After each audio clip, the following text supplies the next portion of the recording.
Welcome to episode 21 of the Coast AFL Podcast with Nick and Blaze. This week, there was a top 8 shakeup. Callum Mills and Luke Parker returned to Sydney's best 22 after being out with injury for so long.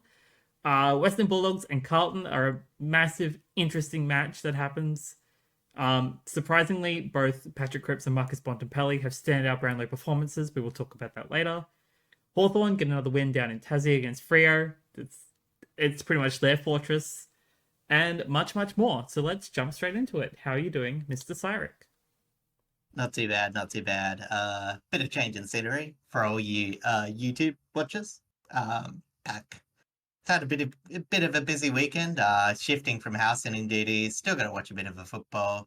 But yeah, that was nice. A bit tired. The people that I'm housing for, I left at had the 2 a.m. flight, so wake me up, but that's okay. I'm ready to talk about football, get me some dinner, and probably have an early bed tonight. Sounds like a good plan. I will be up doing all the editing and uploading, so you will probably be in bed before I am, even with the time zones. Yeah, maybe I'll stay up and do some stuff for that, but yeah, we'll figure something out. We had to record this on a Tuesday because, yeah, I couldn't do it yesterday. We make it work. It's a bit of a trade-off. We make it work. You get extra facts today. Exactly right. Anyone liking facts? We actually have all of our information on time for once. Yeah, exactly. We're relevant. For me, I went to the footy on Sunday to watch Richmond GWS. Appalling crowd, but I will talk about that later. Over the weekend, something pretty rough also happened to me. I've mentioned it to you. So if you've seen anything on the internet or someone's in your DMs saying random shit about me, please just ignore it and report it and move on. I apologize for that swear, but that's fine. First swear of the podcast. First one in 21 episodes. Anyway, but yeah, so please don't mind that. My socials are all locked down. My emails and stuff are all protected. So everything is all fine. Podcast stuff is also all fine. I'm just going to try and let it blow over for a couple of weeks until I open my stuff all back up. So if you're someone who I don't know personally and you're trying to message us about the pod or whatever, that might be why I haven't seen it. Just explanation there. But yeah, I want to talk about the footy, so that's what we're going to do. And you have Friday night's game. I do, and I was saying earlier that was a bit of a blur to me, and I have written down as my first note that it wasn't the prettiest night of football. I did see a bit of the game, and yeah, it was not a pretty night. No, and I was actually a bit surprised to see. I looked it up afterward because they briefly mentioned it, but it was 17th versus 18th head-to-head in terms of disposal efficiency, with Geelong being the worst in the comp, apparently. But Geelong... That is a weird statistic, considering their position on the ladder. Yeah, I mean, as I said, it kind of comes with fast ball movement. It means that they just don't play that much uncontested, but it is just a quirk. But yeah, as I said, despite this, they have taken their opportunities moving the ball forward, and they created more from their turnovers. And despite being a bit more wasteful inside 50, they did enough to beat up a Collingwood side that is not only lacking in a key personnel, like, I mean, there's a lot being said of who's missing in this side, especially up forward, but is also seeing a few senior players and a couple of upcoming players dip in form in this crucial part of the season. It's pretty bad timing with the logjam that's going on. But yeah, so a few people's dipped their head. We'll talk about that a bit later. The game was pretty even for the most part. For 3 quarters, yeah, it started off pretty fast. 3 goals in 4 minutes, 2 going to Shannon Neal. And it looked like Geelong were just going to win off set of bounce. As Collingwood only registered 1 possession when Geelong kicked those 3 goals. So ominous signs early, but they kicked 4 in return, made it into an arm wrestle. And another move, we've been talking about it a bit, Tom Stewart avoiding a tag by playing on ball at centre bounce before floating back. So he was basically just playing a bit higher up the ground, but always starting in the middle. So as I said, those intercepts that he normally takes deep entered a bit higher up on the ground, which probably helped Geelong. generate some of those intercept shots and movements because he was a very important part of their match. Mm-hmm. I will say Tom Stewart actually attended the most centre bounces as well, even more than the ruckman. And yeah, as I said, they were just getting smashed in the centre clearances, which allowed the ball to live in Geelong's forward half a lot longer than they would like, and led to a plethora of easy shots directly in front of goals, as players like Myers, Stengel, Dempsey were finding that extra second pass that Geelong are known for when firing.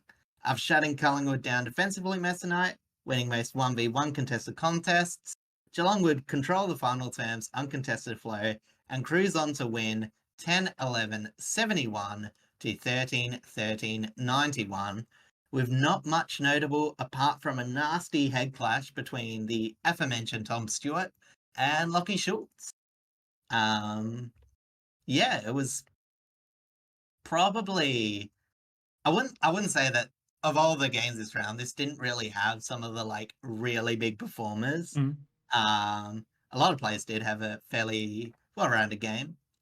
Two of which Geelong small forwards who are coming up and around. We mentioned that they sort of dropped off a tiny bit, especially during that down period. Yeah, But that's correct. sorry. Yeah. But Stengels and Myers both very involved. Stengel had 8 score involvements with 2 goals won and 3 tackles inside 50. And Brian Myers with 27 disposals, a bit more with the pill, 9 score involvements, 1 goal won, and 12 contested possessions and 8 ground ball gets. He was brilliant on the deck. Again, sort of helped that ball live in that forward half. When you can win the ball back when it gets kicked out, rebound, or when it's in the forward line. Max Holmes started off halfback this week and controlled distribution there. 27 disposals, 81% efficiency, 500 meters gained, and 9 marks. And a new uncontested king joined him, Swan District's legend, Lawson Humphreys, which we don't have to wait to announce. He is the NAB Rising Star this week. I do have that written down for a bit later on, but we can bring that up now. Oh, I'm just going to tie his disposals with it. I'm sorry. No, bring it up now. Let me just grab the infographic. Yeah. I've got his stats. 23 disposals, a night high 96% efficiency, a night high 13 marks, 6 intercepts, 2 of those being intercept marks, and 4 score involvements. It was a big one. There it is. I brought it up. Yes, it was a big one. 13 marks especially is huge. Yeah, because as I said, especially in that last quarter, like Geelong were really trying to work the ball, very controlling. Basically, yeah, as I said, just controlling by possession. And, to have such a raw player, picked very low in last year's draft, as I said, technically it's a bit of an overstated fact. He was actually playing Colts football for a chunk of last year. He did make the rise to the senior levels for them, but he had to play finals for the Colts due to not playing enough games. So it was a very late rise, and they've seemed to have picked up a good one. So congratulations to him. As I said, WA footballer for the club I support. So I was very happy to see it. But moving on, Bose, I know you really liked him, and I think he had a very solid game again. I'm a big fan. And yeah, as I said, just sort of contributed to that midfield dominance. And although Sam de Koning didn't win many ruck contests, Collingwood got smashed at the top edge and creamed in the centre bounce. Nick Dacos did try to remedy this. He won the clearances of the night with 11. His 32 disposals, 13 contested. Last few weeks, I would say his distribution was letting him down, but honestly, like he had a pretty mediocre game. Like this wasn't a, 3 disposal Nick Dacos game. But I think it was just like the more support around him. He wasn't quite as damaging as he could be. But Steel Sidebottom, one of the older peoples that did have a good game, off halfback, 9 intercepts, 28 disposals, 430 meters gained, with Noble and Big Stack Billy Frampton giving him some support. but honestly, there was just too much for them to do when Collingwood were just bumping him with entries. Quaynor actually had Cameron disposalist at quarter time, but they were just able to get him involved in the end as he kicked 3 goals free. That's Jeremy Cameron, by the way, obviously. Yes. Yeah. It's despite the arm wrestle, as I said, it was Geelong just had the nicer setup. Collingwood's forward half pressure was good, just like Geelong's was, but the ball just simply didn't live there often enough. Yeah, it's a defensive pressure that's currently the main issue. And yeah, as we've exactly. talked about in the past. Yeah, because basically, yeah, as I said, their backline's a bit out of whack, and as I said, it does also come up to a bit forward up. They struggle to exit the ball out of defense as well, and their ball movement off halfback isn't always that great. But yeah, as I said, the other thing, and I mentioned a bit earlier, was the amount of players that just got shut out this game for Collingwood. I would say Bobby Hill, Brandon Maynard, and Scott Pendlebury were pretty much iced out the contest. They really had very limited impact. But yeah, as I said, for Collingwood, it's pretty. Also, if they did have a forward lineup, they might have been able to convert a few of those forward entries that they did get a bit better. I mean, they already did okay. I actually thought that they scored pretty all right considering the people they had at the park. I don't know if that says anything about Geelong's defense, but yeah, as I said, I think the best thing about Geelong was just that last quarter was very ruthless, especially considering the ladder. They're really eyeing that top 4 spot, and Collingwood will just find themselves on the outer and need to get a very big momentum swing if they need to get themselves back in the 8, because it is starting to look a bit iffy. They've got a pretty hard run home. Collingwood could pull off a Richmond of 2021 and a Geelong of 2022. Yeah. Oh, no, sorry, Geelong of 2023. Yeah, well, I mean, I think it's even a bit different. Geelong were, consistently unlucky or, just short of the mark. Whereas I feel like Collingwood, I don't want to say they're quite the levels of Western Bulldogs, but they're very... I feel like it's very... Sometimes they're cohesive and sometimes they're not. And it's just very surprising. Their midfield to forward structure is good, but their midfield to backline structure, and then just the backline as a whole, is where the issues currently lay. Yeah, and I don't know if part of it's a personnel issue. I don't know if they're just out of form, but there's definitely some holes that need to be filled right now. Yeah, well, it's the biggest one. As I said, obviously, there's been a few articles this isn't my exact opinion, but I do agree that Darcy Moore, unfortunately, he's just not that defensively great. He's got some matches where he still gets involved and, he generates a few intercepts, but, as I said, in terms of synergizing with the other key back, they just concede too many marks inside their forward 50. And if the ball goes to ground, they're very prone to forward half turnovers, and as I said, it's just not quite composed as we're used to seeing from Collingwood, especially since they basically won their premiership year on defense, arguably. It's not like they were scoring massive amounts of goals. No, they just had a lot of strong defensive pressure. Yeah, it would be 64 to 53. You know what I mean? It's just so it's just interesting to see where they go from there, because it's not obviously, most teams, they're not too far off the place. We have a go at them too much, and in 3 weeks they might make us look silly. But it seems to happen quite a bit. Yeah, I know. I mean, there's a team probably that we're going to finish on that has definitely had that swing. Oh yeah. But yeah, as I said, I think it's just concerning how we just see games from them where a few too many players just sit on the outer for most of the games. We've said how good, obviously, the Dacos has been, and a few other performers. Although I didn't have a good game this week, Jack Crisp, Darcy Cameron, Mm-hmm. and still Sidebottom.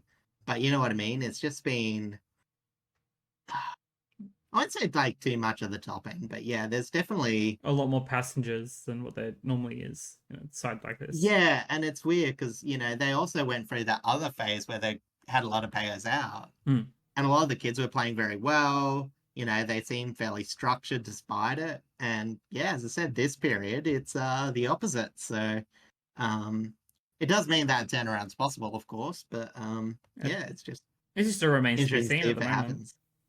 And it's going to have to happen against good opposition. So Yeah. um, on the flip side, when you put the pressure on, if they do manage it, they'll be in uh, a good shape for finals. Like if they make it there, they deserve to be there.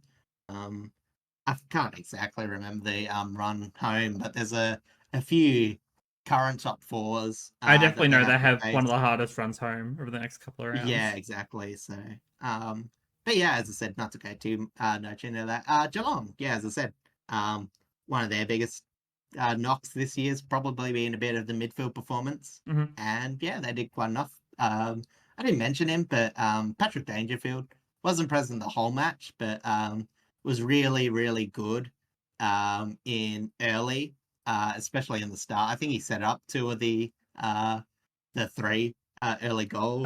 Yes, I believe he And did. yeah, as I said, just provide a good little mix up.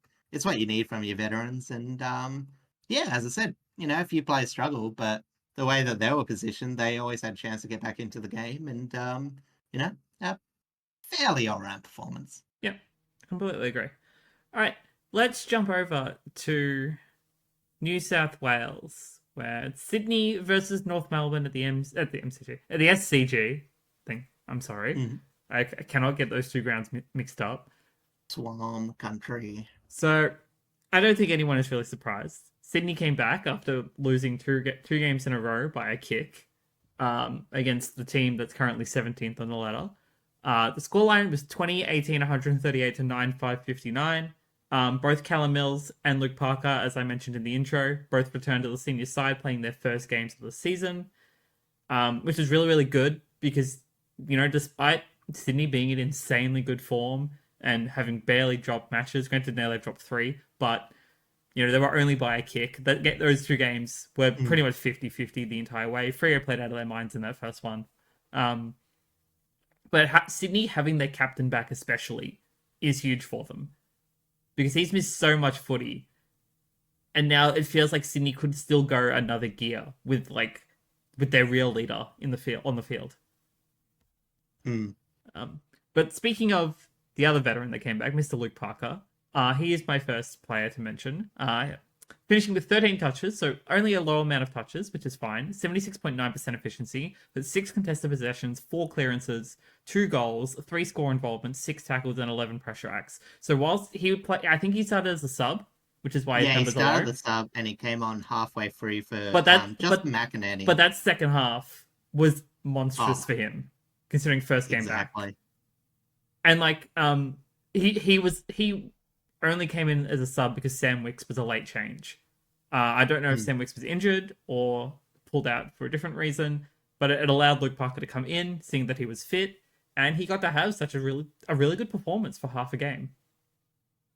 Yeah, no, that's for sure. And funnily enough, he doesn't actually he actually can play more of a sandwich role.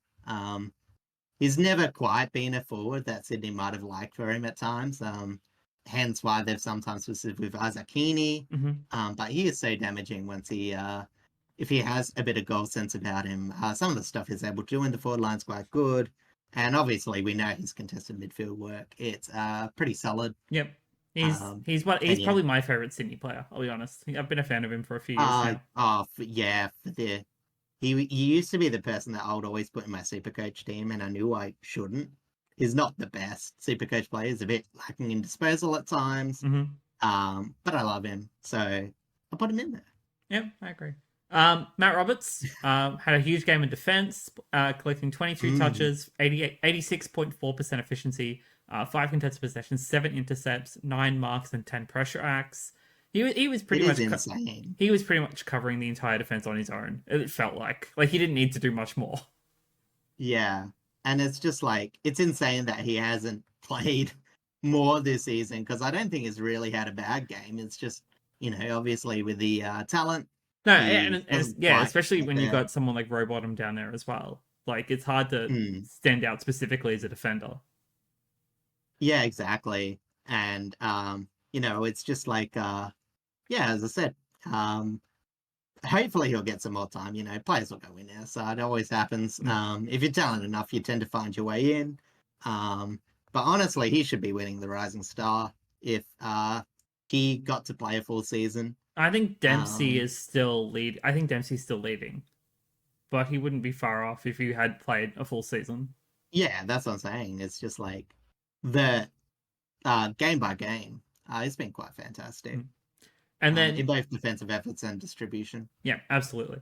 And then, I have to mention him. It'd be wrong for me not to. Errol Goulden, monstrous performance. Number 1 player in most statistics. Finished with 41 touches, 13 contested possessions, 8 marks, 15 inside 50s, 5 clearances, 3 goal assists, 15 score involvements, 17 pressure acts, kicked only 2 behinds, which, a goal of his own would have been nice. But 2 behinds and 738 meters gained, which was most of the match. Yeah. No, it's pretty it's pretty great. It was, it was last year's if he ain't putting his hand up for a sneaky Brownlow chance, like, clearly he has to now. I think it's a bit too do I think he'll win? But... No, because I think him and Heaney are taking votes off each other, for one. But I also think Bont and Cripps are just having better years. Or better seasons. Because he definitely played a more defensive role at the start of the season. He was highly impactful, just not getting as much possessions. Like, it wasn't a knock on him. It was just it's just how Hawthorn needed him differently. It's probably how they started transitioning into this wing domination style of play that they have. But if it's just because he's still doing those efforts. That's what I said. Like, he doesn't leak plays. He doesn't just put all his forward momentum. All his efforts into forward play. No, he can run both ways, which is insane. Yeah. For someone so young. The fact that he's starting to put up these stats is a bit scary for the league. He's definitely not too far away if he continues on this progression. But absolutely. Time's a long time in football. It's like if you're able to match him up pretty much on Nick Dacos. Like, that's the kind of one-on-one you want to see. Peak Nick Dacos and peak Errol Goulden. Like, as it presently stands. Like, they could still get better and better because they're so young. Yeah, exactly. As I said, I meant, if you had both in the team, that would be insane. As I said, both in one team. That's all Australian right there. It would be outside to inside goal. So it'd be clean coast to coasts. maybe. All right. Then just to give a little shout out to a couple of North Melbourne players who I thought stood out. Luke Davies-Uniacke. I thought he had a really solid game. 24 disposals, 83.3% efficiency, 12 contested possessions, 6 intercepts, 5 inside 50s, 4 clearances, 7 tackles, and 34 pressure acts. Strong contested ball game. Pretty much played on ball the entire time. I think he was 70-80% time on ground as well. So he was pretty much in majority of midfield contests. Yeah, 87. So that's a huge amount for how hard he was running. And then Cam Zurhaar, occasionally underrated, but I think he had a really strong standout game. 21 touches, 11 contested possessions, 7 marks, 6 inside 50s, 6 score involvements, 17 pressure acts, and a 2-1 scoreline off his own boot as well. So pretty decent performances in the midfield. It was just struggling to get it out of their back half for one, because Sydney are just that good, and then being able to capitalize on when the ball did go forward. Because like Nick Larkey, I'm pretty sure kicked 4, but that's not enough if you're only relying on Nick Larkey. Yeah, as much as we love the Suv. Yeah, but honestly, like, it could have been a lot worse from back half. Absolutely. I'm just looking at it now, like 5-2 against Sydney. Obviously, the fact that it wasn't like a 100-point deficit is like commendable, at least. Yeah, and I was saying, it's like there's been worse performances against Sydney, and this is like next to the worst defensive half movement team. So, this is like as I Freo said- beating Melbourne in Alice Springs kind of game. Oh, actually, no, that was a Yeah. lot worse. That was a lot worse to watch. No. Like, anyway, but yeah, as I said, it's still just again getting that good midfield performance to generate into score. Something they've yet to figure out. But yeah, as I said, they just need something to get it. It's something develop. It's something North can learn from, I guess, especially because they were playing, the best team in the competition. Yeah. And then just little light touch on injuries. Again, Sam Wicks was a late change. I don't know if it was an actual injury as to why he was pulled out. And then Justin McInerney did a knee. Very unlucky towards the end of the season. I don't know if it was an ACL or not. So it was an ACL? PCL. Oh, PCL. Okay, so it's not too bad, but he's not playing the rest of the season, I don't think. Yeah. That's unfortunate. He's going to miss finals time, yeah. Yeah. Well, depends. It's usually, I think PCLs are at least minimum 2 months, so it's going to be kind of close. Yeah, roughly. Oh yeah, it would be fast finals, wouldn't it? Yeah. It's going to the end of the season, my dear Blazy. I know, round 18. Yeah. 6 rounds left, and then finals. Yeah. It's crazy.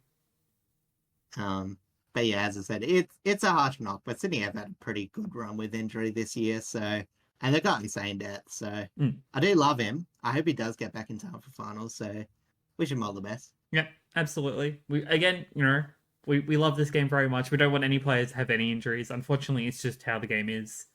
But we hope for a speedy recovery and he gets to play finals with this team. All right, I know technically going down the list of the games, I technically have the next one, but I want to go to you for your next Saturday game. Is it? Like, Freo Hawthorn. Yes. Is that the one you want me? Yeah. I mean, either one. I know you've got two. Yeah. Yeah, okay. We'll go to Tasmania. I think it was a very interesting game. And honestly, I don't think it was a bad effort.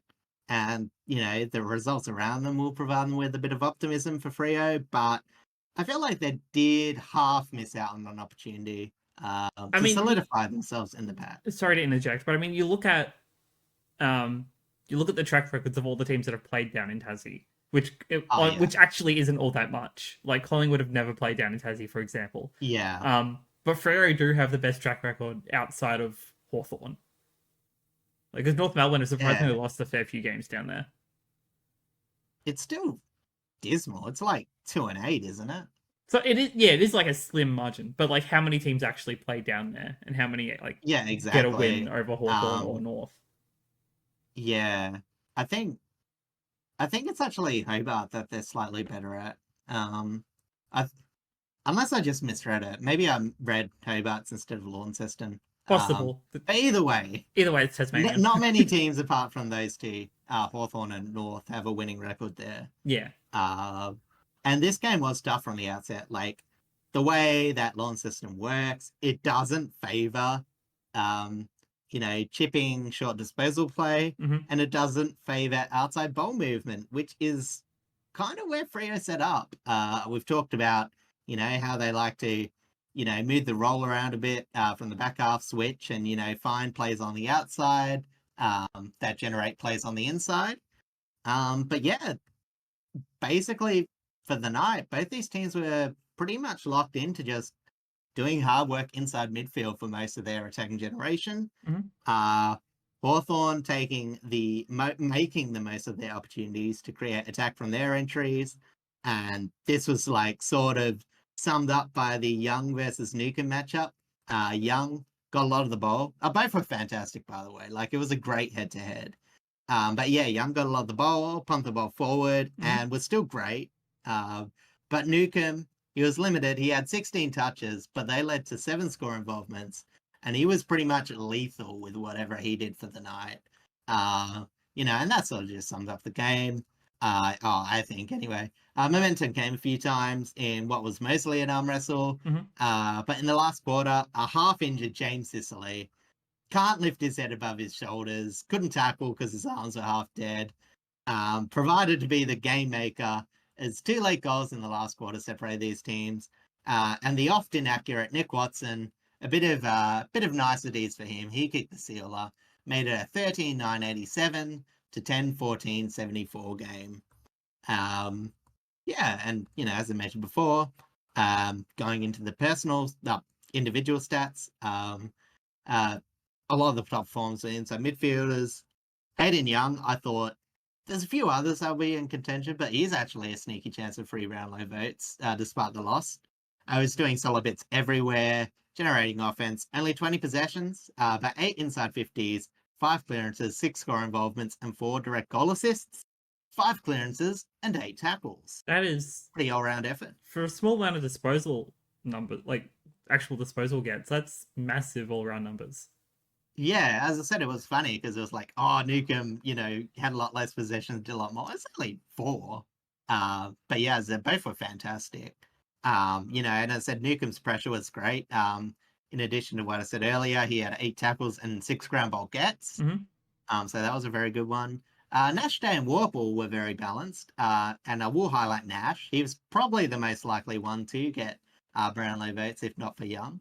10 clearances, 21 disposals, 13 contested possession at 90% efficiency, and 7 score involvements. Will Day also very prolific with 8 score involvements. And Sarong for Freo, very hard attacking with the same score involvements as Day, 7 clearances, 13 contested possessions, and 1 goal won. So yeah, as I said, it was a beast of a midfield day, and it's sort of what you would expect in these conditions, but it wasn't that either team was particularly struggling. It was just a bit of a shift in focus for both teams that probably slightly favoured Hawthorn in the end. I will say Freo's forward pressure was very well. Voss got 4 marks inside 50. Tracy got 2 along with 3 tackles inside 50, but ultimately they failed to convert their tougher shots. And those 2 plus Amos kicked 3-7 between them. On the opposite side, Carl Shadia and Bruce got good looks. Mm-hmm. They kicked a couple each to complement Sicily's 3 goals. And, it was a really bad day to start on ground on defence, with only really Brennan Cox and Clark for Freo really getting involved in, all the backline. Hawthorn's backline wasn't that great either. Mm-hmm. But yeah, they got 12 intercepts and 7 intercept marks between them. And Amon was pretty solid with his ball use from halfback, with 628 metres gained and 6 score involvements from his 21 possessions. So that's Clark and Freo, Amon for basically the back half. There wasn't much there, just a lot of short chains. Yeah, as I said, just tough to move the ball from the back half in UTAS. Yeah, it is one of those weird grounds. I feel like Goomba Stadium, as you like to put it, has a lot of similar issues just because of the way it's shaped. Yeah, well, it's different. It's more just the wind, really. It's just because, it swirls a bit more than most breeze. If it's mostly going one way, I should say, you just adjust your kicking. Yeah. You just add an X amount of meterage to your kicks. But, as I said, sometimes the wind can betray you. You give it a bit extra, but you realize the wind's died down. So yeah, it just normally leads to a lot of forward half turnovers. And that's what I said, it's not the effort of halfback. It's just, a lot of it was just players choosing to pump the ball a bit more, instead of just chipping it around. But yeah, despite the 13-point margin, I don't think there was actually that much stat-wise separating the 2 teams. There was still a bit uncontested. I won't say that was all just that much. But as I said, most of their ball movement work was trying to prevent turnovers. So the uncontested plays that they made were very safe. The biggest difference was, as I said, Hawthorn's conversion. And that helped with the fact that they had 7 shots directly in front of goal, no longer than 30 metres out. They all converted it, whilst Freo only had 2 opportunities from the same area, getting 1 goal won. So yeah, as I said, it wasn't a great defensive game, but at least Hawthorn managed to push Freo up, especially when you got such really good goal kickers like Amos, well, sorry, not so much Amos now, but they're good marks. Tracy, Amos, and Voss, they're good marks, so you don't want them to take their marks deep. And yeah, as I said, they both try to generate high scoring shots. With 10 shots from Freo. 10 shots to Freo's 19 being from 40 meters out. But yeah, Hawthorn just made a lot better use of getting deeper entries. Yeah, as I said, Freo did do a lot of hard work to prevent them from getting more Freo provide a lot of pressure to prevent Hawthorn from getting more from their ball movement. There was a lot of pressure on ball carriers all day. As I said, movement was stifled. And as I said, there wasn't too much structurally to be concerned about. Honestly, you just got to say, it's a tough trip for a WA side. Yeah. It's absolutely ridiculous that Freo has done the most of it. And, you know, they're one of the, 5 states that can't actually get a direct hike from... I think if Freo and West Coast go down to Tassie, I think they get a FIFO flight, so they do direct. Oh, they do direct. Okay, yeah. I didn't. As far as more fly in, fly out planes for like minor workers and stuff like that, I think they're allowed. They have an agreement to be able to use those to get directly to Tassie. I don't think they have to go through Melbourne or Adelaide. Okay, well, yeah, as I said, it's still a long ass flight. Oh yeah, absolutely. Yeah, you and I have both done the Melbourne to Perth flights multiple times now. Yeah, it's not great. No, it's one of those ones where you start feeling the muscle fatigue, and neither of us have run a full game of football before. Someone has flown, I can only imagine. As someone who has flown 2 14-hour flights direct across the Pacific Ocean, you really feel it. Yeah, it sucks, but. Yeah, I can understand. That's for sure. But yeah, just to wrap it all up, I will say Freo actually did have a pretty decent fourth quarter territory dominance at the early bit of the last quarter, and they had the lead. So if you're being a bit critical, that's what I said, is like they half let the game slip. Because if they had a few more conversions, it would have left Hawthorn needing to fight from a bit longer way back. But yeah, as I said, for Hawthorn, it was just a low thrills win. The last quarter was actually very nice to watch. And yeah, as I said, not only have they proven that to find their identity, we stated in the earlier in the year that we really wanted to find it, but we're now seeing they're very disciplined in their identity too. Like, they know how they want to play, and they're just finding ways to do that week in, week out. And it's, again, props to Sam Mitchell, I think if Hawthorn make that, is normally the candidate to win that. As I said, most young coaches of the year tends to go to the bottom team that surprisingly makes the 8. But I think, as I said, just, I think that is one of the reasons they've been able to get a run on is, just how committed they are to performing their game plan. It's hard to see this run not continuing. They have a fairly decent run home. And it's crazy that you talk about Hawthorn and like this game plan and the runs that they've been having, when at the start of the season they had none of this. They had zero identity. We had no idea what they were going to look like. Yeah, as I said, like, again, there was that big moment, I think, against North Melbourne where it gave them enough to buy into that. It's always hard to say buy into the belief. We don't know the players, But you know what I said? It's always it's like something easier. Just clicked. Yeah, exactly. It's always easier to like believe the system works when you get to see it provide a win for you. So yeah, as I said.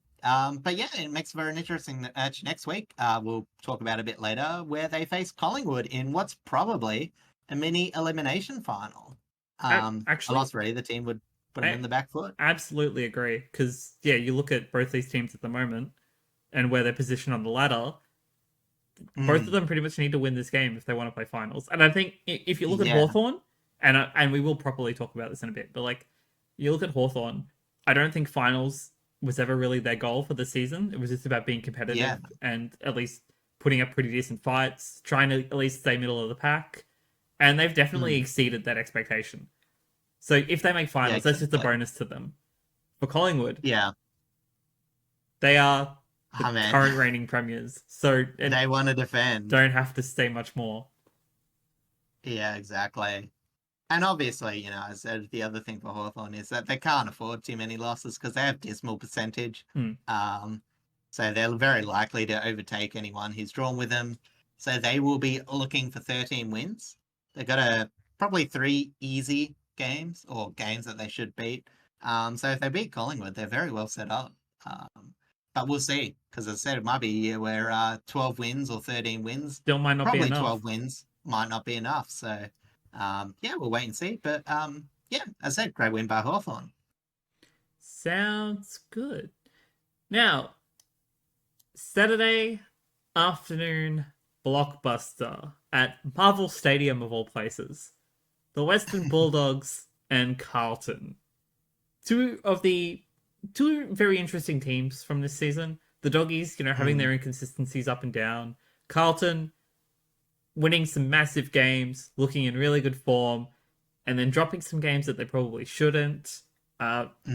This game, I felt like it really was just a coin flip, because it was pretty much the two, apart from, the superstars at Sydney, it was probably the two leading Brownlow chances pretty much facing against each other in a pretty dominant shootout. Like, the scoreline was 14-16-100 to 12-14-86. Pretty much the exact same margin of measurement between scores. Yeah, the scoring was very similar. I think inside 50s were pretty par. And not to mention, it was Cripps' 200th. It was. And the Dogs rained on that parade very tragically. Yeah. So I didn't watch too much of the game. But when I looked back at the highlights and looked at the stats, it was pretty even across the board, surprisingly. Obviously, Doggies ended up winning. They did win some pretty important statistics overall. But their star players that are normally their star players actually went to another level during this game. It felt like, granted, most of the games for the Doggies at the moment are must wins if they want to at least try and make finals, or at least top 10, considering the season that they've had. But this was also a game I feel like that they wanted to win just for pride. Yeah, that's definitely true. Because they have a weird sort of rivalry thing with Carlton. It's not like a super rivalry or a traditional rivalry, but they have really interesting matchups, like Richmond and Freo, for example. Well, they might have a rivalry with me, because last week I said that they were just a worse version of Carlton. and now they're better than Carlton. Yeah, well, maybe you jinxed it. Apprentice. I don't know. But yeah, you're right. Like, Carlton's not prone to this not immune to these sort of performances. But yeah, and it's not like it was a bad performance by Carlton, but it was. It's also definitely not one of their best by any means. Nah, and as I said, as much as Jacob Wadering is an absolute star, the defense is still a bit shaky. You know what I mean? It's absolutely. They normally try to outgun opponents more than they like to shut a lot them of down. A lot of this game was played strongly in the midfield, which you expect that when you have players like Bontempelli, Liberatore, Cripps, Walsh. Both teams have stacked midfields, but yeah, that's for sure. It was just a tough battle overall. I am going to mention Liberatore first, because I think he looked pretty much back to his best for the most part. 20 touches, 12 contested possessions, 4 inside 50s, 3 clearances, 5 score involvements, and 26 pressure acts. Very strong on-ball game. Marcus Bontempelli, of course. Another Brownlow performance, as I mentioned earlier. Cripps the same, I will mention that as well. 20 touches, 10 contested possessions, 6 inside 50s, 8 clearances, 7 score involvements, 9 tackles, 31 pressure acts, and a 1-1 scoreline of his own boot. Absolutely. And, as I said, it's been insane. It's going to be arguable whether it's one of his best years, but you know, as I mean, said, if we'll if see he at wins the end. Brownlow, it's clearly his best year. But Yeah, nah, for sure. Obviously, I think it was 2019 or I think 20. he's been runner up twice off the top of my head. I Yeah, think last year he was a runner up, and then 2019 as well off the top of my head. yeah. So, but yeah, as I said, he's had some really great years, but yeah, as I said, it's just sort of he feels a bit more of a match winner now, and maybe that's just because so far removed from watching his Well, other that's performances. something But that we've noticed, and we've talked about a lot with other teams throughout this year, is that mm, captains have really stepped up when it's needed. Like Cripps does it a lot. Bontempelli's now done it a lot. mm, We talk about Zach Merritt a lot when Essendon are actually in good form. Like he steps up a lot. yeah, Granted, Essendon have issues with their midfield where they rely on him too much. We'll talk about that when I go to their game in a bit. yeah, Um, but Nankervis for Richmond, he's had some monstrous performances this season, and even though we don't yeah, have the wins on the board, it definitely gives us a lot more fight. Like, and I'll talk about that in the GWS game because he had an insane game as well, matching up against Kieran Briggs. yeah. So yeah, I also like to toss in there Alex Pearce when he's played. Absolutely. Bounced back from a pretty bad 2023, and he was fantastic. Unfortunately injured, but yeah. How can we also forget James Sicily? Hawthorn wouldn't be Hawthorn without him right now. Yeah, no, exactly. So yeah, captains and their leadership skills, both on and off field, have definitely stepped up this season overall.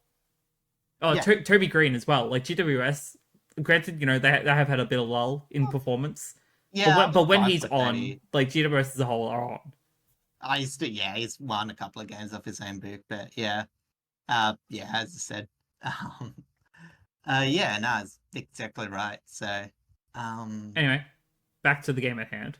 The last person for the Doggies that I want to talk about is Jamara Ugle-Hagan. Without Aaron Norton up there, he had to step up, and stepped up he did.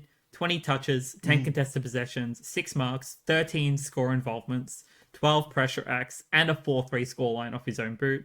Should have been 7 goals straight, I'll be honest. He deserved it. But, you know, that happens sometimes. But no, he had probably one of the best games of his career, I'll be honest. Yeah, one of 2 4 scorers for the Bulldogs, which is pretty insane. Riley West obviously kicking a bag of 4 as well. Mm-hmm. But yeah, as I said, it's just testament to the Bulldogs forward line structure this round. It's quite fantastic. And Jamara, was not only scoring off his own boot, also distributed a tiny bit as well. And it's not like they have a bad forward line. Like they've had a couple of structural issues over the past couple of months. Like they've had players out. They've had players just fill holes for the sake of filling holes, and it didn't really work out. Aaron Norton obviously being out is pretty hard, and you don't really want that pressure to be on Jamara all the time. No, but he made the most of his opportunity this week. It's like, it's not that they don't like playing with each other, and you've got to play both when they're fit, but honestly, I think they've got to look at like the leading patterns that they take when it's just those two, and they've got to like work a bit more on, obviously for next season, but a bit of the synergy. I think what they should do, if they have both of them in, is play Norton further up the ground. And have Jamara be the deep forward. One of the way. Because that might just make enough space for Jamara to work, because obviously one of the best ways for him to mark the ball is to get that separation speed. Mm-hmm. He is so fast in the first 5 meters. If you're not right on him in the best position, he will just burn you. So, you don't really want the mop top to be standing in your way, have to get around him as well. So, as I said, they'll figure that out, hopefully. But right now, both on their own, because Norton's had a few good games and Jamara hasn't played. So, they just got to work on that synergy. But definitely a forward balance that Bevo has to work out. Yeah, as I said, when it pays off, oof. Yeah, beautiful. I mean, it's Doggies have had a really weird season this season, but when they're on, they look like one of the best teams to watch. Oh, that's for sure. All right, and then just talk a little bit about Carlton. Patrick Cripps, as I mentioned before, absolute monster of a Brownlow performance. Stepped up as always as captain. It was his 200th, which sadly didn't end in a win. But 28 disposals, 15 contested possessions, 7 inside 50s, 11 clearances, which I believe was highest for the match. 7 score involvements, 8 tackles, 30 pressure acts, a 2-1 scoreline, and 550 meters gained. He was doing it all. Yeah. As we said, absolutely fantastic. And, as you expect on high disposal games, efficiency wasn't all that great. Same with the Bont, which is why I don't mention it. If it's below like 65%, I normally just don't bring it up because it's not really noted. Unless there's like a context reason, but yeah, no. Yeah, like if they have a tag on them, which I think Sam Walsh was tagged, which is why he was a little bit quieter this week. Yeah. Well, Bond had their Chincotta tag for a fair chunk of the game as well, so... Yeah, Bond didn't trying to mitigate, just didn't happen. Which is why he only had 20 touches, because he was shut down for a lot of the first half. Yeah, I said Chincotta. Yeah. Very good. Exactly right. But Bond. And then... Yeah, Bont, Cripps... Incredible to watch, both of them. But Jacob Wiedering, as you mentioned before, massive in defense. Always steps up when he can. 21 touches, 85.7% efficiency, 11 contested possessions, 13 intercept possessions, 11 marks, 6 1%ers, which is, I'm off the top of my head, is almost highest for the round. Like, I think it's top 5 for the entire round. Yeah. And 100% time on ground as well.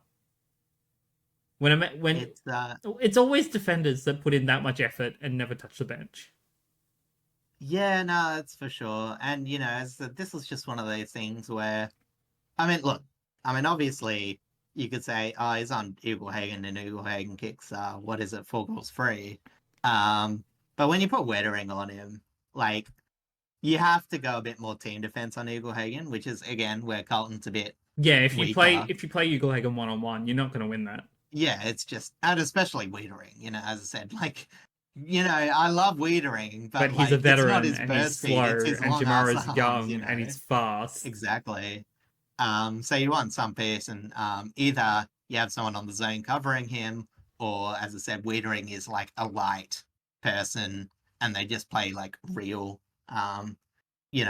looser defensive manning. Yeah. But yeah, obviously it didn't quite work, but the effort of Jacob Wiedering is quite phenomenal this year. Yeah, I definitely feel like Carlton have had some decent players in their defense over the year, but Wiedering has always stepped up, especially when he came back from injury. But yeah, I feel like they rely on him a little too much. Yeah, well, it's kind of hard because they were terrible in the Teague era, and it's still a chunk of the same players that are playing. So it's like I guess there's some level of improvement. It's just a slightly different structure at the same time. Yeah, as I said, there's always moments where they tend to lapse and maybe give up a bit more than they should. But overall, as I said, the structure that they've got overall is still enough to win games. That's pretty clear. You're not going to fix up this defense by the time finals has come around. But yeah, as I said. They'll just be very thankful that Jacob Wiedering does what he does because, as much as they did concede 100 points, without him, it could be a lot more. Absolutely. Provides a lot of pressure. He does so much work, and if he gets injured, there goes Carlton's defense. Speaking of injuries, Adam Treloar was a late change with a calf issue. I think it was only minor, so he might have only just not bothered to play him next week. Should be okay.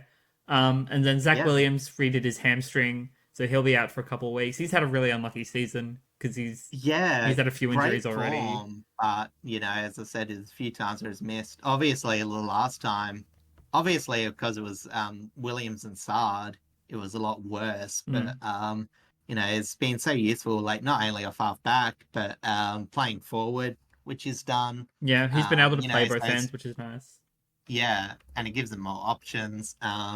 So yeah, as I said, it's a huge loss for them. Hopefully he's been able to, well, it won't happen in a more important part of the season. You would still imagine Carlton should make finals from here. You'd like to hope. Obviously still need to win a couple of games, but I think both the 11-team wins are pretty primed to get there with their run homes. So, as I said, hopefully, Carlton would just have to tinker. It is a bit concerning, as I said, back-to-back losses. You never want that heading into finals because normally you have to win 2 games in a row, but at the very least. But yeah, as I said, I still got faith in him. Yeah. Nothing too concerning. No, I think Carlton will be okay. I think they'll figure it all out pretty easily. Like, yeah, he is very important to them, but I think they have enough where they should be able to cover him until he's fit again. Yeah, for sure. All right, I believe you have our next game, which is in Adelaide. Yeah, sure. I said, yeah, okay, cool. We'll do that because then you got the better game. This will be a quick wrap up. Yeah, that's right. Yeah. As I said, this wasn't one for the home viewers. It wasn't bad. Like, wet weather football in Adelaide. It was very contested, and as always with St Kilda's play style, very defensive 3-quarter stalemate. Mm-hmm. It was a very testing game. Basically all this is sort of a battle to try and avoid a bottom 4 finish.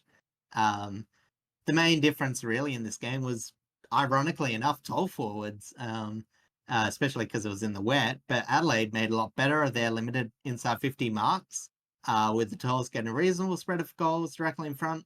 Wasn't any particular one that stood out, but I think all of them scored a goal, especially a man coming back into football, which we'll talk about a bit later. While St Kilda relied on a couple of good set shot moments from Sharman and Wood, they kicked 2 goals each. They absolutely blazed their opportunities from general play, while Ben Keys and Zach Taylor, while a bit inefficient, starred in their forward lines, and Keys had an absolutely monster game, 13 ground ball gets, created a lot of scoring opportunities, and I think kicked a couple of goals as well. The midfield battle was solid. Marshall and O'Brien, as damaging as they could be for Ruckman playing in the wet. But Marshall's general pressure was absolutely terrific. He scored 9 tackles to go with his ruck performance. Laird was the main man in the middle, not only to move the ball forward, but to match St Kilda's solid defensive efforts. He had 31 possessions, 7 clearances, 13 tackles.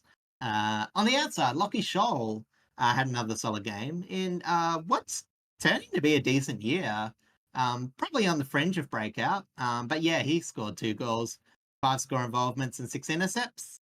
And for the Saints, Filippo, talking about breakouts, had another great game with a goal and 4 score involvements, 9 tackles, and a lot of hard ground ball work. And yeah, as said, Hunter Clark laid clearances with Zach Taylor with 8. Wilkie and Battle had pretty good games too, with both their direct opponents getting held, and Battle getting 10 intercepts, 21 possessions, with just above 90 efficiency. And Wangani Miller, he tried it, like you see in many Saints games, tried taking him out among himself to generate the Saints' best ball movement. But yeah, he just wasn't quite finding many upfield targets. And yeah, just wasn't, again, like the Hawthorn game, wasn't really a great night to move the ball from defense. But yeah, as I said, that was a bit concerning. It's like Miller and Brad Hill are the main 2, like consistently trying to move the ball forward. Sometimes Sinclair, but obviously we want him a bit more in the middle. Yeah, he's definitely more of an on-baller than off-baller. Oh, well, yeah, I said, I wouldn't say he's more of, but for Saints' needs, he is. He can do both relatively well.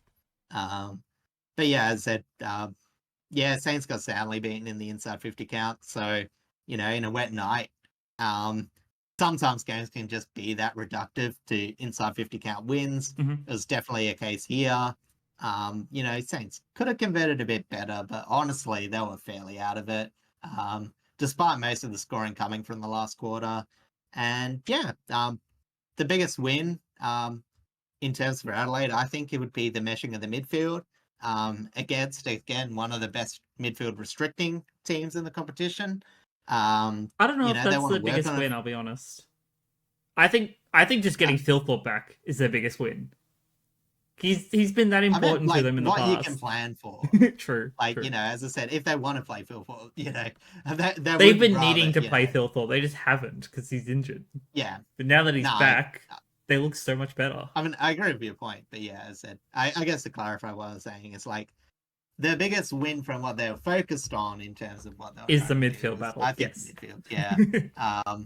And as I said, they still have potential to be a lot better than their 2024 record suggests when it, next year. Because, as we said, with Thilthorpe, they've got a lot of positive upside in their forward line. Mm-hmm. We've said how good their back line's been this year, despite, their low ladder position. And despite the record not really showing it, their backline has been their best part. Yeah, exactly. So, it'll be interesting where they are next year, but that's sort of just where we are with Adelaide. Yeah, we're just both teams talking about next year. St Kilda, obviously. St Kilda especially. Yeah, well, as I said, it's always forward half movement. I bring it back. There was that game against Brisbane where they scored a bit and they were like, oh, is this going to be like the start or something? And I was like, one game, let's sort of wait and see. And it's sort of, I know they had the win against Sydney and that was quite good, but it was still very defensive. And yeah, this game, obviously taken away from them with the wet ball, wet ground. So it's going to be hard to score, but, so that just, it takes St Kilda 2 steps back and Adelaide 1. You know what I mean? So yeah, that's about it from this. It didn't really have much implication. Wasn't the best match to watch. It's not going to affect finals or anything. It's not even going to affect the draft or anything. I sort of zoned out once, Adelaide got a comfortable lead in the last. But yeah, that's just sort of it. Bit of a nothing game, but it existed.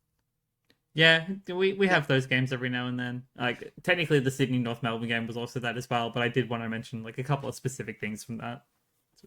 Yeah. But yeah, this is just, middle of the pack, lower to middle of the pack teams just making their way through the end of the season.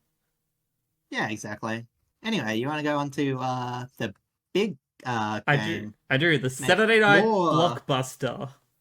Yeah, more ladder implications. Yeah, this one definitely had a lot more ladder implications. So Melbourne v Essendon. Again, not a traditional rivalry because it's normally like Essendon and Collingwood, Essendon and Carlton, Essendon and Richmond. But I think Melbourne and Essendon have had some pretty interesting battles over the years, especially more recently. Now that, since both teams have actually gotten better. This one was definitely a strong performance from both teams. However, I think this week, Essendon's midfield actually let them down quite a lot. And I'm going to talk about the reasons why in a moment.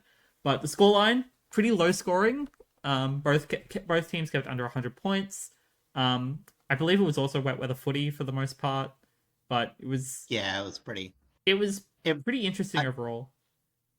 I think that's roughly about the same level as the Adelaide game was. It just was a bit more heavier, but patchy. I believe it started off dry and then ended up wet going towards halftime onwards. So the scoreline was 13-6-84 to 10-7-67. Melbourne winning this game holds on to their finals chances. They're still not guaranteed to play finals again because they're still fighting with the rest of the teams on solidifying a top 8 spot. Things could still change. They run home. It's pretty interesting. So they could end up dropping out, but we don't know yet. End of the season's always pretty weird. But I want to shout out some pretty good players. Sadly, one that I don't like talking about in a positive light, but I have to talk about him this week because he had a great game. But I'm going to start with Jake Melksham. My favorite Melbourne player. Second game back from his ACL injury last year. He looked so good. It was so good to see him back. He did have a low statistic game, but I think what he did with those ball gets was just pure magic. He looked like he was pretty much the fittest he's ever been, which is crazy. Yeah, and obviously a different style player, but he reminds me a lot of Carl Langford. He looks skinny. He just looks like a person who shouldn't be able to play football. And considering his age too, he's late 20s, pushing close to 30. And his body, he's had 2 ACLs, I think. Yeah. So he's had an unlucky career, but when he's on and he's fit, he's so fun to watch. Very good distributor. Yeah. But yeah, second game back from his ACL injury, he looks very composed. 12 disposals at 83.3% efficiency, because again, he's more of a forward player, so you don't expect massive disposal numbers. 5 contested possessions, 4 inside 50s, 3 goal assists, 6 score involvements, 7 pressure acts, and a 2-1 scoreline off his own boot. Ed Langdon also had a really, really strong contested ball game. 31 disposals at 74.2% efficiency, 13 contested possessions, 8 marks, 4 clearances, 5 score involvements, 19 pressure acts, a goal, and 100% time on ground. Yeah, which is crazy because, he does have the tank to run 100, but, how contested his game was, considering it's... What I noticed this game is there were 3 players, 1 from Melbourne, 2 from Essendon, and we'll touch on one of those in a minute, that had 100% time on ground. And one of those players also had 100% disposal efficiency, which I'm also about to talk about. Yeah. But yeah, I thought Ed Langdon, great performance. He's definitely one of the key players in Melbourne's outfit at the moment. It's like, Lever in the back line being able to bark orders at Stephen May when he doesn't listen.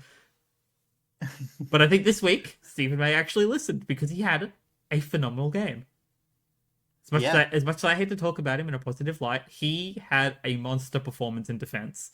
24 touches at 83.3% efficiency, 9 intercept possessions, 6 marks, 9 pressure acts, 10 1%ers. So he was winning pretty much all of his one-on-ones. 91% time on ground and 355 meters gained. Yeah. So he got to run more with the ball, which isn't really much that you actually see from him. Normally he's just playing contested one-on-ones. So he got to, put in a lot more effort than he normally does, and it definitely showed in their defense. Oh, 100%. Especially because I think he was playing on... I don't know if he was playing on 2 meter Peter or if he was playing on Langford, but it was, Caddy, according to it was on a Caddy? Okay, interesting. So it's sort of the resting ruckman, so it's just... obviously, any, sort of interceptor / crash backer, you just take the resting ruckman and find as many contests to crash into. Yeah, true. That's sort of your role. If you got a big body and you're tall, you take advantage of that. Yeah. plus Sam Draper needs checking when he goes forward too, so... Speaking of, that's exactly what I'm going to mention next. Because I thought, with no Max Gorn out there, you take advantage of that. And he did. He had a really good ruck performance. But I think and his hit-outs to advantage were actually pretty good as well. But I think his... the midfielders around him this week got shut down pretty heavily by Melbourne's midfielders. Yeah. Neil Bullen was probably doing on a tag. Viney was crashing packs and doing a lot of strong tackling.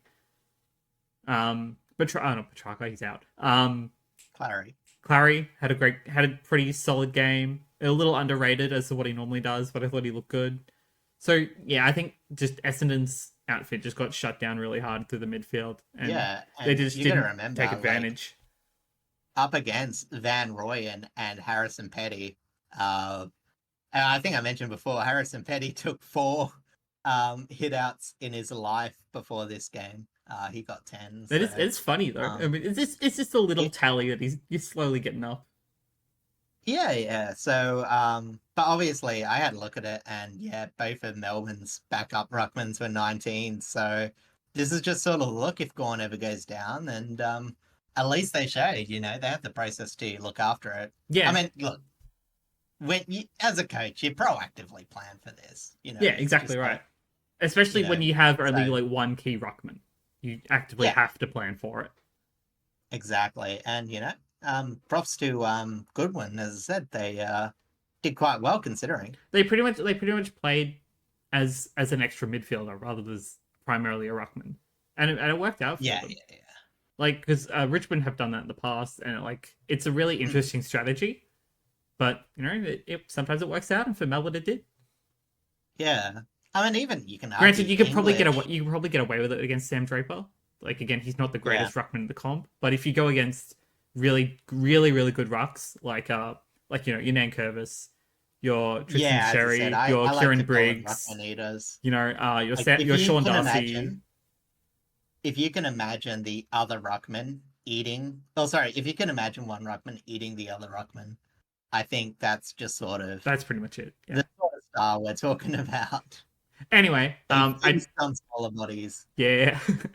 Anyway, Sam Draper's stats were actually pretty good. 20 touches, 12 contested possessions, 5 intercepts, 33 hitouts with 12 to advantage, 7 clearances, and 3 1%ers. So he was doing a really strong job as a ruckman, but it was just, the midfielders around him were just getting shut down too hard. And which is why I'm not going to mention them at all, and I'm going to go straight into Essendon's defense, where they actually had pretty strong defensive performance, which is why, low scoreline. Not hitting. Granted, wet weather footy does that as well, but Ben Mackay and Jordan Ridley both had great games. I'm going to touch on Mackay first.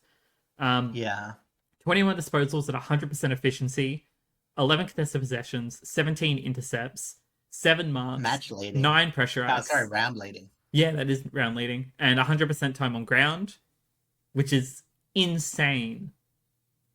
Especially for a tall in wet weather footy. Yeah, and I can't remember if you said 7 of those were intercept marks as well, so pretty solid. And then Jordan Ridley as well had a huge defensive game. 29 touches at 89.7% efficiency, 7 contested possessions, 9 intercept possessions, 10 marks, 7 1%ers, 498 meters gained, and he was the other player with 100% time on ground. Yeah, as I said, there was just it's pretty big efforts, and as I said, it was a very weird high intercept game.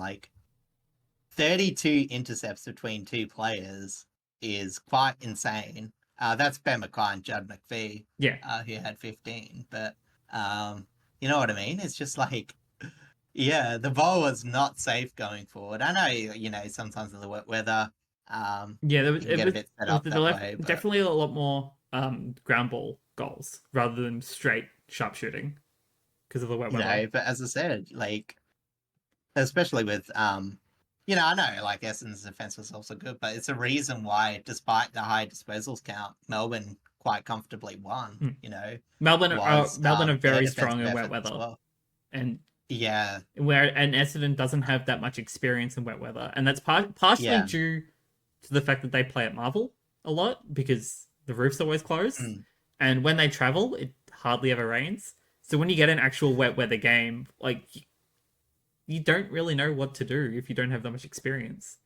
You can train in wet weather and you'd practice stuff in wet weather at training, but when you implement it, you don't really have that many opportunities. Yeah, and especially as you say, this game that starts dry, that goes wet, it's very hard to get out of your rhythm to make those adjustments. It's very hard to adapt to that sort of game style. Yeah. So, but I said I wouldn't say defensively it's where Essendon's problems lie. I didn't watch his catch up. It was midfield. It was definitely midfield this week. And that's something Merritt. We talked about him before, and we've talked about him a lot this season. He has stepped up a lot. This week he got shut down really hard, and I think that's something that him and his midfield team need to learn how to counteract. And it goes to the coaching stuff. How do you deal with this? And this is the game they will learn from if they want to play, if they want to stay in the final race. It's not like they don't have enough big bodies to prevent Merritt from, or to try and block for Merritt or do whatever. But it does really highlight when Merritt gets shut down. It's a lot of their ball offense. Yeah, and their entire midfield kind of just shuts down at the same time because he does so much. Because from what I saw, Jai Cardwell put up all right numbers, but he wasn't as damaging as you would say. I think he had 4 score involvements where you would expect Merritt with those numbers to be up about exactly right, near 10 basically. Normally he's involved in pretty much every sort of scoring opportunity. Yeah. Obviously Cardwell had a great night tackling with 12, but as I said, probably the best of a bit of a down midfield, but just overall wasn't functioning. Again, for Melbourne, and you take a strong win. It definitely helps you with your finals chances. You learn from the little bits of mistakes that you had that happened throughout the game, especially with the transition from dry to wet weather. That's something that's really hard to learn from. So you try and take that learning opportunity as it comes. And then, yeah, for Essendon, just figure out how to not make your captain have a rough game by being shut down and being tagged. Try it. Yeah, obviously as a spectator, it's a lot more noticeable to see. And I assume if you're on the field, your primarily focus is on the ball and not necessarily each other. But if you see your captain getting tagged, who's also probably the best player in your team at this point in time, you try and help him out a little bit. Maybe be a bit rougher on the tag, give him a fair old hip and shoulder, that sort of thing. Throw him off. I guess it depends what the directive was in the games, because, they did, like Essendon, I should say, did end up winning the inside 50. So it's like something that you could say, oh, well, we're still generating enough forward ball movement, but obviously it was not quite as damaging. And the conversion rate wasn't that bad. Like 10-7 isn't that bad at all. Yeah. But yeah. But it's good conversion, but in terms of inside 50s, they're scoring shots. Then that's the number you Melbourne's need to were a lot better. And then and that can often come from the ball use inside. The ball use from outside to inside 50. Yeah, exactly right. And then just to round this one off, thankfully no injuries this game despite the wet weather. That's very, very good for both teams. But shout out to Nick Martin, who kicked 4 goals from 26 touches. I just wanted to put that in there because normally he's playing in the back line. He's done a lot of kickouts over the season, but they pushed him up forward this week and he kicked 4 goals. So good for him. Yeah. Well, as I said, it's just I think Nick Martin just goes wherever the uncontested possessions are. Yeah, pretty much. Again, I'm not knocking him for it because he's a very good user. But yeah, as I said, he just roams, he gets the ball, and he does a pretty good job of it. So yeah. Sometimes, you take what you can get, right? If you go somewhere, you gotta make the best of it. Yeah, exactly. All right, time to head up to the Gold Coast. It was a beautiful sunny Gold Coast day for this Sunday game. Yeah. I watched the first half. Terrific. Whilst we were having lunch. Yeah. Yeah, it was a very interesting contest. The scoreboard made it look like it was a really, high scoring, clean game, but it really actually wasn't, especially for the first half. But nevertheless, it was still entertaining. Both fan bases will have a bit to be frustrated about.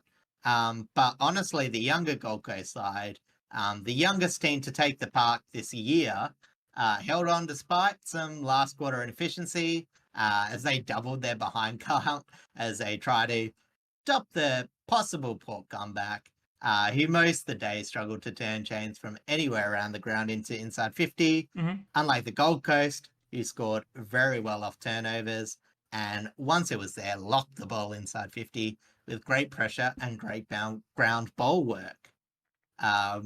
Early on, I think Port actually dominated the uncontested work. Got a lot of possessions, but yeah, as I said earlier, it was a very poor conversion inside 50, and they weren't able to score as much as I'd like to. And if you muck around with the ball too much, you get the turnover, and Gold Coast feast. As you like to say, it is what Dimmer loves to do. Get the ball from halfback and score balls. That's his entire game plan, and it's the same game plan at Richmond. It's just better implemented with the Gold Coast team at the moment. Yeah, and for the entire night, it was about a 2-goal buffer from pretty much this. I will say Port had a bit of bad luck early. Hard nut Lockie Jones getting a bump to the head from Alex Davies, subbing him out with concussion, and minutes later, a bit of a freak accident where a grounded Marshall's foot cleats got stuck into Big Charlie Dixon's chest and actually caused what I would call a non-consensual stretching of his hamstring, which ruled him out afterwards. On the injury list, it said it was a hip, so yeah, maybe it wasn't quite. When I looked at, I don't know.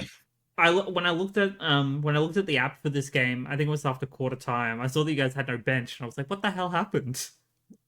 Yeah. So look, as I said, it just didn't seem like Port's day for most of it. But I think Gold Coast would also create. Well, I won't say create a lot of bad luck, but you know what I mean. It's just they created a lot of Port's bad disposal use. I thought their manning of the corridor was A, quite good, and B, I don't understand why teams don't do it more because Port just play very one-dimensional. And one thing I did really appreciate was, it wasn't just attacking the person with the ball. They were very good at staying a good distance from handball, receive targets, and anytime a Port player got the handball, receive, a few players had high disposal efficiency, but their handballs were meeting players that just got a solid clamp around them, shut down a lot, caused a lot of holding the balls. And honestly, frustrated Port, you would have seen a bit in the first half. Tempers flared. Horn Francis was one of the main contributors of this. And Butters and Rosie, whilst having pretty good games disposal-wise, really couldn't get that midfield group to work together through leadership. As we mentioned, they're a very young duo. They are. Vice captain and captain. And, when tempers fair like that, they're not really going to rein people in, and it caused Sport to be a bit undisciplined.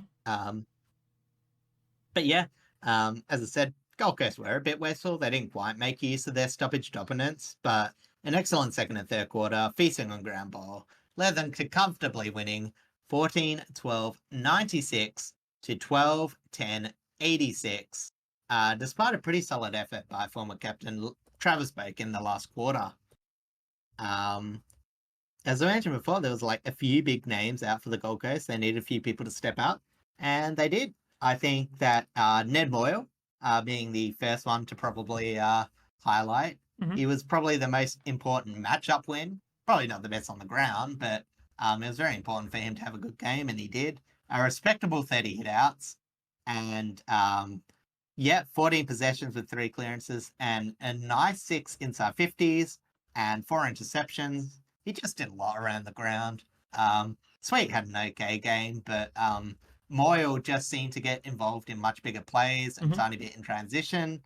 Alex Davies, we've mentioned before, 8 clearances, just for bumping him, but he also had a good game. 8 clearances and 20 possessions, 13 contested, and a match high 12 tackles. And Bailey Humphrey was, very good on the outside with 2 important goals.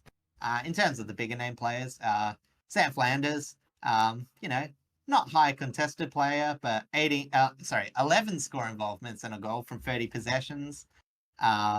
Anderson controlled the middle with a game high 11 clearances, 5 being from the centre, which was tied the highest with Rosie.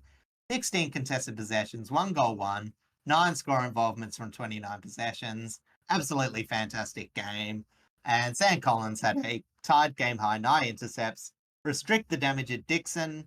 He was one of the tall forwards to really work hard in the game to get involved, but it was very restricted for the last quarter. That's for Port Adelaide, because King kicked 2 goals too and took 3 marks inside 50. Got the better of Zach Thatcher, who really kept him honest, but got beaten at the same time. For Port Adelaide, Houston Butters were the standouts, 34 and 35 possessions respectively, which were 1 and 2 of the night. Houston getting 6 intercepts and Butters having 8 score involvements and a goal. As I said, though, not so much for Houston, but mainly for Butters. There was a few handballs going to players that didn't really need to exist, which sort of hindered Port's movement a little bit. And again, for some of the lesser-known players for Port, Evans continues his good run, as well as Mead. They both contributed and it was sorely needed. Frankie Evans having 8 score involvements despite being the sub sort of eased the pain of having Marshall come off with his injury. And Willem Tree is the last person I want to mention, just for his good defensive efforts. He was really the only Port midfielder running both ways, as Port were quite porous again inside the middle, and it just eventually it just allowed their defense to get flooded. And on the other side of things, Lord, he was like contributing to some of the forward woes. He isn't a real good presenting option, unfortunately, young, and without Georgiadis and Marshall, it sort of makes Port's attack a bit anemic. And Jeremy Finlayson, we're going to mention him. I've written he is super lucky to have played as much as he is. with his season the way it is. His both it's his worst year since his debut in both goals and player rating, and unfortunately, it will cap off on a sour note as he has a spleen injury that rules him out of 2024. So Port are going to have to hope that Marshall gets up, otherwise they'll be rarely undersized next week. Yeah, they only have Dixon, really? Dixon, I mean, Ollie you have Lord. JHF as well, but like, how much is he really going to do? In terms of like dominating tall forwards, yeah. So we'll probably see the return of Ivan Soldo. I hope so. It'll probably be more of a traditional sweet taking ruck, and it's Soldo being played forward a bit more. But we'll see about that. Sweet hasn't been that great when he's gone in the forward line, so it sort of would have to be balanced that way, in my opinion. But yeah, as I said, talking about Juan Francis, he did kick 2 goals, but he had a very undisciplined game, and I sort of think overall net action is probably a zero sum.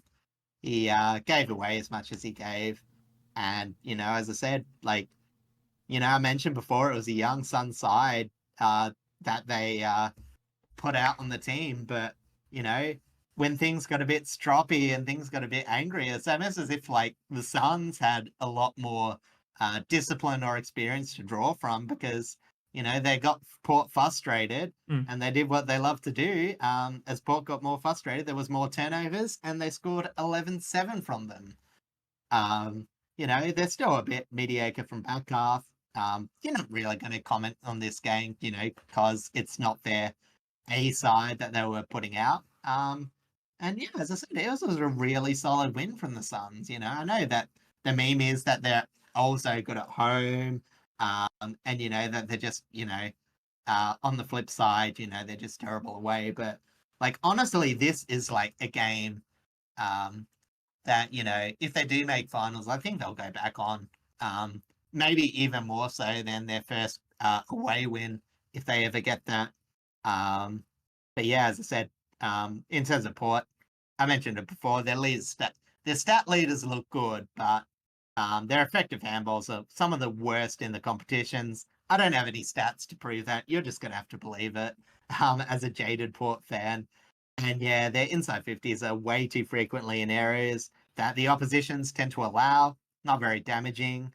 And yeah, their attacks look spicy, but their forward movement is pretty much vanilla as flavored cardboard. And yeah, the Suns, while their defense is a bit shaky, they'll be very proud of the intense pressure they were able to produce when the ball hit the ground. And, hard work just generated into some nice scores despite being a bit flaky with some of their ball movements at times. Definitely when it did worked very well. And for half the game, that was sort of enough for them. Had half a quarter to beat Port, and they did it quite convincingly. So props to them. Puts Port in a very precarious position, but and it was one that they really should have locked in.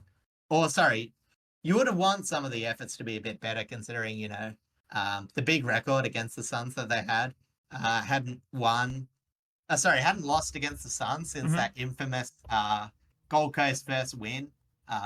What second win was it? Anyway, the what do you call it? Justin Westhoff missing after the siren. Oh, yeah. I'll be happy not to see that replay for a while. It's either for a highlight Gold Coast Suns game, it's either that Justin Westhoff missed after the siren, or it's the Carmichael Hunt sinking the Tigers. Yeah, pretty much. I mean, obviously, I must admit, if it can erase Carmichael Hunt out the AFL, I'll allow Westhoff's replay to get played more. That's fair. But yeah, not great in terms of Port. I mean, a lot of people saw it coming. But honestly, I think on paper, Port really should have won this game. I know it's just. I know you tip the Suns at home. Talking about exactly. And speaking of that, I just brought up their run home because I think this is actually a run home that people want to know about the most. So we'll talk about it in a minute, this game specifically, but they played the Giants this week. in Sydney. Then they play Brisbane at home for the second Q clash. Then they go to Optus to play the Eagles. They go to Marvel to play Essendon. Then they play Melbourne at home. And then they play Richmond at the MCG for round 24. Yeah, so pretty much what you're saying is they need that away win. They need to beat. They need to win at least 2 away games. And if you look at it on paper, you think West Coast and you think Richmond. But that isn't necessarily guaranteed, especially that Richmond one. I'll be honest. Yeah, and on the flip side, I would still probably tip Brisbane for the Q clash. Yeah, so will I. I'll be honest. But we'll talk about that in next week's episode. Yeah, exactly. But yeah, no, it's again, definitely this match I think was still very impressive. I think it'll fly under the radar, but yeah, on the flip side, yeah, it's just again, it's pretty much same old for Port. Like a lot of good players that rack up stats, but it's a bit hollow. And I'm not saying like Zach Butters and Connor Rosie are bad. Like no, we all know they're champion players. Yeah, no, like they are some of the better performers. It's just, when you got a forward line that isn't functioning as much, it doesn't really benefit when the ball just gets blazed in there earlier than it should. Because you got a lot of tolls. You need time for them to, make their runs and all that. And unfortunately, when the ball does get hauled up, as I said, it tends to be when just general play is a bit slower. So the only lead up they can get, or I should say when the defense is set. So the only lead up targets they get are long into the boundary, which makes their, shots tougher. As I said, they're the worst conversion team in the league. And yeah, it just makes scoring harder than it needs to be. And, as I said, Port, again, they look spicy, but don't, as I said, they should be an offensively really good team. But they just let themselves down a bit. Obviously, it's just hard to have all pieces working.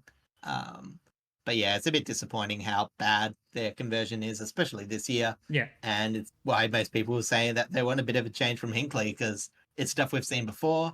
And it's what we think is going to prevent us from going deep in the finals, if we even make it, because we currently are outside the top 8.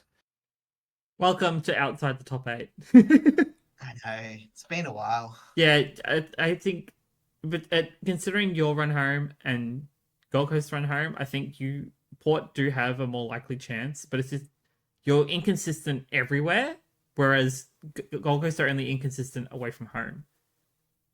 So it's a lot more interesting of a comparison. Ports is more a match by match basis, as you're saying. All their lines can perform. It's just whether they do begs the question. Yeah, agreed. All right. Is there anything else you need to say to wrap up that game? No. Excellent. I've finished. I'll probably cry for 5 minutes after the podcast. Speaking of crying, let's go to the MCG for a dreary Sunday afternoon game. Wet weather footy. Richmond and GWS. Honestly, what I was expecting from this game was a blowout. I'll be honest. Especially because GWS, they had won a game last week. They finally found their form back. And, they still won this game. They looked really, really good. Toby Green stood out massively for them this week. He pretty much looks like it was a vintage performance from, a couple of years back. Like 2019, 2020 sort of era is kind of the era I'm picturing. And I'm going to actually talk about him first. But what I want to mention first is the scoreline, 12-12-84 to 17-6-108. Yet again, we still didn't keep a team under 100 points, but we put up a much stronger fight. And I think, and I'm going to talk about the player specifically that I think had a hand in that in a moment. But I want to talk about the crowd. 19,040 people is, considering only a couple of weeks back for Dusty's 300th, we got one of our highest home and away crowds ever. And now we go to one of our lowest home and away crowds, at least in modern history, ever, is ridiculous. I get it. We're not good. right now. We're just looking forward to the future. But like, we have how many members for a reason, and that none of them can be bothered to show up. Granted, my mum and my brother didn't go. They actually had other plans, so that it clashed, so they couldn't go. So it was just me and my dad. So it could have been 19,042, but exactly. It's not a good look, especially the MCG. Like, this should have been the game that we normally, because in our contracts, and same with majority of Melbourne teams, is they have to contractually play one home game at Marvel if your primary home ground is the MCG. This should have been that game if we're going to get that low of a crowd. Instead, we're playing St Kilda there as our home game when it's their home ground. Like, it doesn't, and especially doesn't make sense. Yeah, because Sydney fans, I mean, neither of the New South Wales fans travel all that well, but Sydney have a lot more solid representation compared to Western Sydney Giants. Yeah, like, they do. Well, especially never. Well, yeah, especially because they were formerly, a Victorian team. They were South Melbourne, so they still have a lot of that old supporter base here. Yeah. Even in other states, West Australian, they surprisingly have a few, but yeah. I know for a fact that Richmond do have massive supporter bases in every state, which is great. Oh, yeah, but when they just don't and you'll see the crowds at our interstate games are actually pretty high, regardless of who we're playing. Well represented. But when you look at a game at the MCG, the best ground in the country for footy, not biased. Yeah. And have such a low crowd, it's pitiful.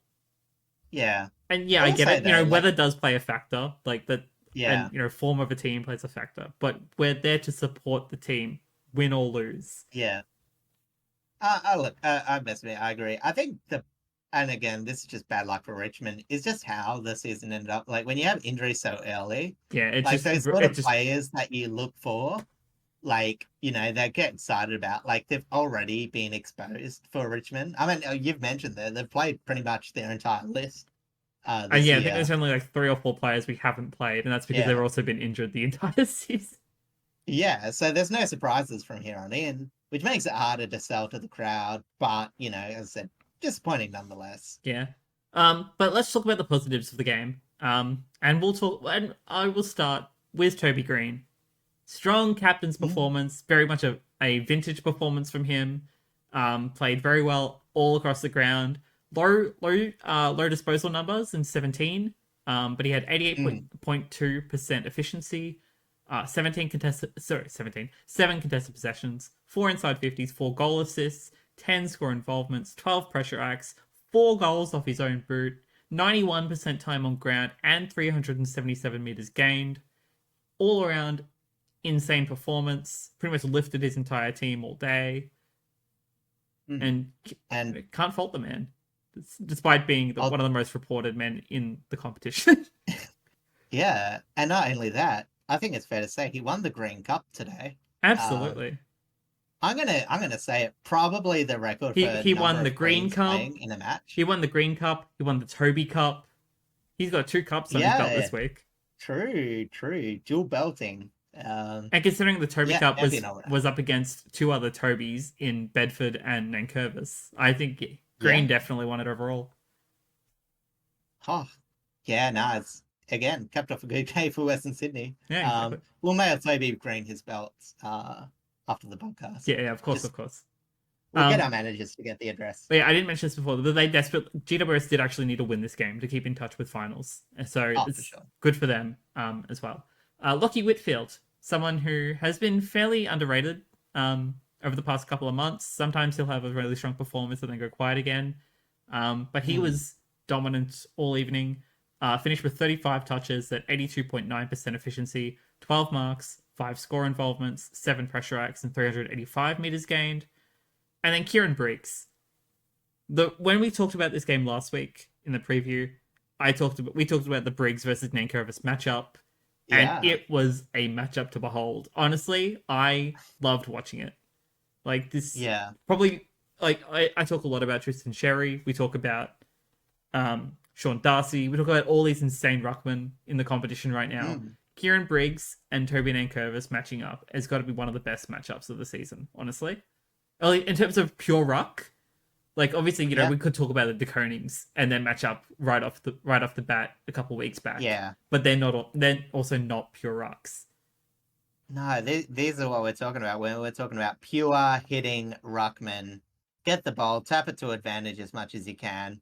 And, they also adopt a bit of running into their game. They did. So Kieran Briggs... They're not lunks. Had 15 touches at 73.3% efficiency, 9 contested possessions, 32 hitouts with 7 to advantage, 6 clearances, 5 score involvements, 14 tackles, 27 pressure acts, 4 1-percenters, and a goal. And on the counter of that, Toby Nankervis, 22 disposals, 14 contested possessions, 36 headouts with 7 to advantage, 5 clearances, 4 tackles, and 17 pressure acts. The tackle game is 100% where we lost a lot of this game because our tackle numbers were vastly low, and GWS were a strong tackling team, strong pressure team. Well, Kieran Briggs and Toby Bedford both were 1 and 2 in the tackle count. Well, Bedford sharing it with a few people. Oh, there you go. For the round, I should say. But yeah, like purely on the ruck battle, one of the best I've seen this season, honestly. That's for sure. But I want to talk about the rate of pressure, or the hard work that our midfield put in this week, because over the past couple of weeks, as we've seen, it's been pretty poor. As much as we have players that try their hardest, like Taranto and Hopper have always tried their hardest. I think they've been really, really important to us. But Dion Prestia, when he's fit, like 100% fit, as he was this week, he makes all the difference. Yeah. He is actually so important. He was so important to us in our premiership years. I think he's even more important to us now in his twilight years. Yeah. Because it looked like he hadn't missed a beat at all. 27 disposals at 74.1% efficiency, 6 contested possessions, 3 inside 50s, 4 clearances, 4 score involvements, and 23 pressure acts. Yeah. Like he's one of our best on-ballers when he's fit. Yeah, I was going to say he'll go down as like one of the bigger what-ifs in football, but like he's still got a pretty respectable career, despite being injured so often. Like he's only played, 150 games-ish? I think. Yeah, for an over 10-year career. Yeah. All of his soft tissue injuries have really just ruined what could have been a 300-plus game career. But obviously, for the games that he has played, he's always put up massive numbers. Yeah. I will say for those like a bit younger, he was an early round pick for the Gold Coast. Him, Tom Lynch, second draft? And Josh Caddy. They were all recruited at the same time. And they all ended up at Richmond somehow. Yeah. Just one of life's little mysteries that we like to talk about. They weren't part of the original draft. I think it was the second one. Yeah. As I said, Prestia, great talent, massive. And if he's able to stay fit for the rest of the season, I genuinely think we could pick up at least another win, maybe 2, because he's that important to our midfield, and it's actually caused us. I got a few chances. I do want to also. I didn't write this down at all, but I want to shout out Hugo Ralphsmith. So every week after a game, the Richmond media do like a who was best on ground for the team, and he won it this week, and I genuinely glad he did because he's easily one of our most improved players. I love watching him. I know I spoke last week how he kind of had a pretty poor game, but he stepped up again this week. He was involved in every contest he could be in. He ran a lot. He had really strong kicking. I believe it was a high disposal efficiency as well. He was very clean with the ball despite the wet weather. And overall, I'm very, very impressed with him. Even Jack Graham, even though his numbers are usually pretty poor lately, I think he had a really solid game as well. But even Shea Bolton, he kicked 4 against Freo last week and then was completely shut down. This week he was a lot quieter in terms of individualistic plays. He definitely played a lot team-oriented more this week, and it definitely looked much better. Like, he was doing a lot of hard running along the wing as well. He was pushed out a little bit further. And I'm very impressed with our midfield stepping up despite, not really winning at all. Yeah. Especially again, when you got such a tough midfield to come up against too, it wasn't exactly both light Greens, opposition. Bedford, Admittedly, Callan Ward. Callum Ward had a great game as well. Canelio, who unfortunately injured his shoulder again. Yeah. I want to shout out. Just before I touch on the last bit of injuries, I want to shout out to Steely Green.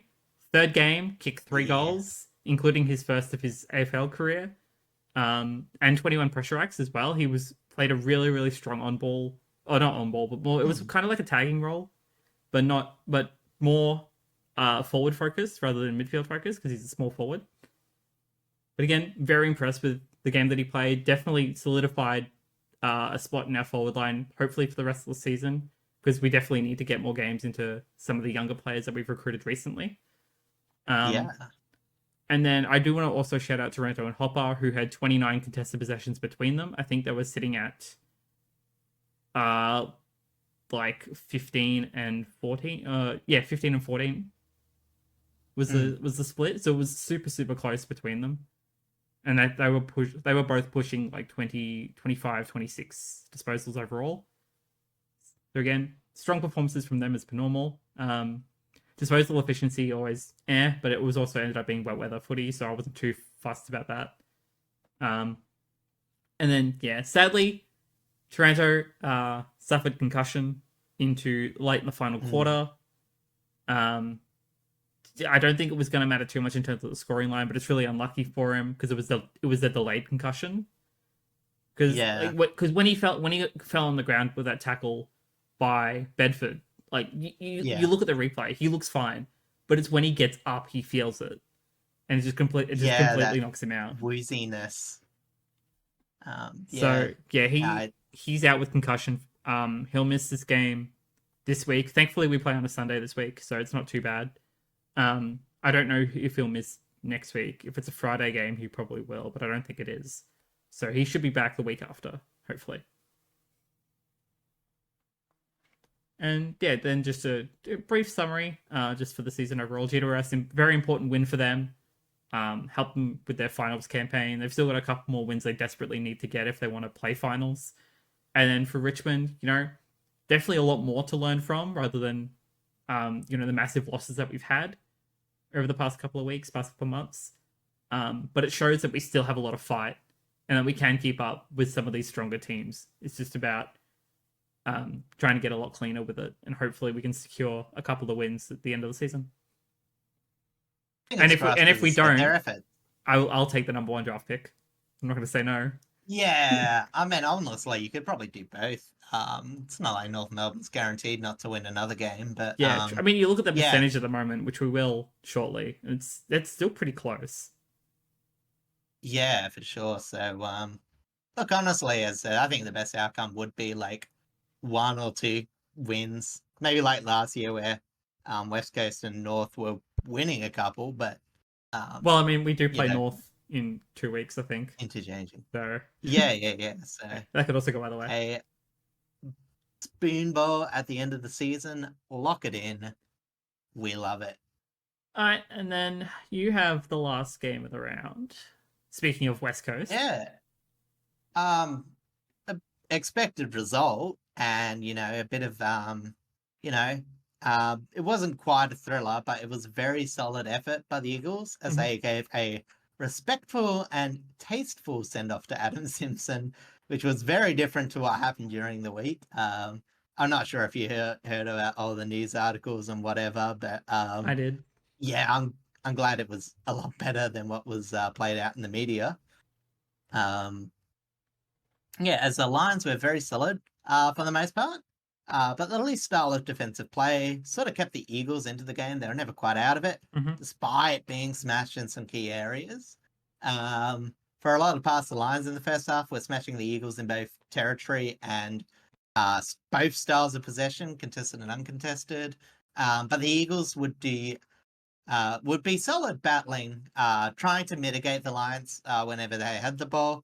And for the most part, they at least kept them honest, as they would solidly convert the few opportunities they got when they moved the ball up forward, and when they occasionally won their own clearances, which unfortunately for the Eagles did not happen much this game.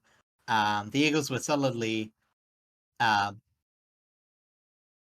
The Lions were solidly leading and finding nice set shots, but the ball came a bit out too easily.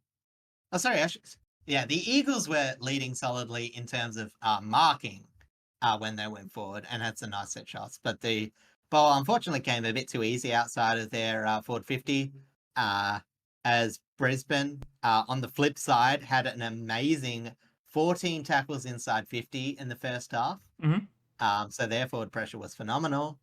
The Eagles would start the third quarter okay, getting a couple of goals from the centre where they'd been smashed all day, but behemoth third quarters by Lachie Neale and Cam Rayner was set up a comfortable 22 lead at the end of the third. Its setup was fantastic, although pretty defense-free last quarter. 5 goals to 4, but there was some absolutely gorgeous fast ball movement play from the back line, especially by the Eagles. Hopefully it's a sign of things to come. And there was also some big quarter performances like Oscar Allen's 3 goals, Kyle Lohmann's 2, and Tim Kelly. He cleaned up a bit of poor disposal in the last. He was hitting the players up, linking up with some nice ball movement after a pretty wasteful first half. I didn't write down, but Liam Ryan as well in the last quarter was pretty fantastic. Separation was the key. A lot of marks inside 50 and opportunistic leads were pretty much the run for the most of the match. But the Eagles, while being good in front of goals, were always a bit, arm's distance away from winning. And as Brisbane's offense from the clearance was just too much, they would win 14-9, 93 Eagles to 16-10, 106 Brisbane. As I said, the Eagles midfield this year, they'll always be a bit prone to getting beaten by bigger boys. And Lachie Neale took absolute full advantage. He went ham with a hard ball gets, racked 34 disposals, 19 contested, 16 ground ball gets, 13 clearances, 28 pressure acts, 10 score involvements. All of those stats that I listed off, match highs. Scored 2 goals, 1 as well. Very that impressive. Wasn't good enough. Yeah, absolutely great match by him. No doubt that he was the best player on the ground. But, he had a bit of help in the midfield. As I said, it was a great performance all round as the Big O and Josh Dunkley, kept the Eagles from clamping down on him. As you said, with merit, as I said, sometimes, you need just good performances from your other midfields to prevent all the focus from going on the best player. And they were able to do that. The variety of clearance options kept the big Eagles on the back foot for most of the game. Cam Rayner, he simply outran Ruben Gibney. That's the best way I could describe it. He wasn't as prolific in the first couple of quarters, but as Gibney got tired, he was able to create so much space and produce a solid offensive performance with 2 goals, 6 score involvements, and 7 tackles, 4 of which were inside 50. As I mentioned, his off-the-ball stuff was almost as good as his on-the-ball stuff. Darcy Wilmot, again, one of the great young players for the Lions. He led intercepts with 9 and still generated a lot of scoring off halfback. 21 disposals at 95% efficiency, led us 4 score involvements, 3 of which start from his first possession, which is always great down back. Zorko, again, chipped in with a great 7 score involvements from his 18 possessions at 94% efficiency, with 5 tackles to boot. Their outside movement was far superior all night, with Fletcher, Lohmann, Archie, and the ever-prolific McCluggage all performing well in transition. And as I list all these great stat performances, you'll think that the Lions would have, smashed this game. No, they didn't. But no. Exactly. As I said, I wouldn't say it's like a high performance, a top-end performance by the Eagles. I think 2 performers probably stood out more than the rest. But yeah, as I said, there was a range of good contributors. Liam Ryan, he was a fantastic forward option. Just the 2 marks inside 50, but 2 goals, 1 and 10 score involvements.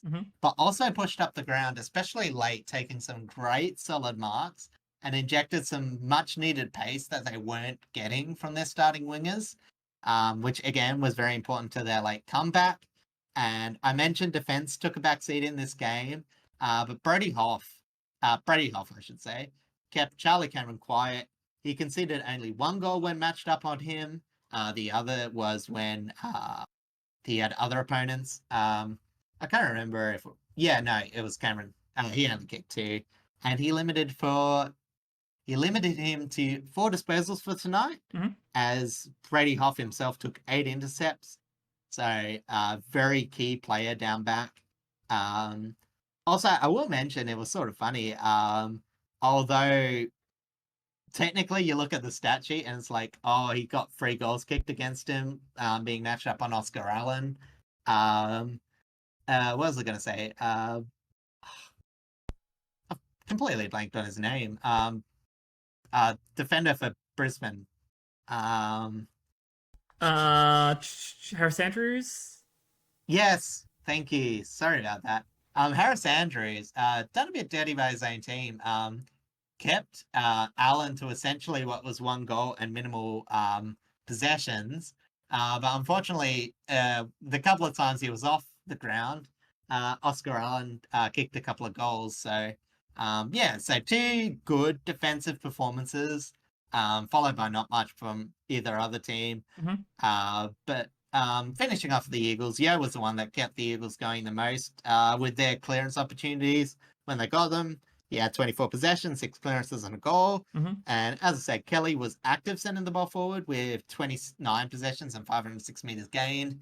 But as I said, I think he got better as the game got on. And Young Zane True, an oft-forgot depth inside midfielder for the Eagles, made his case to stay in the team with 21 disposals, 6 score involvements, 5 clearances, and 8 tackles. Pretty solid performance. Yeah, it was. And, as I said, he's often very good in the waffle.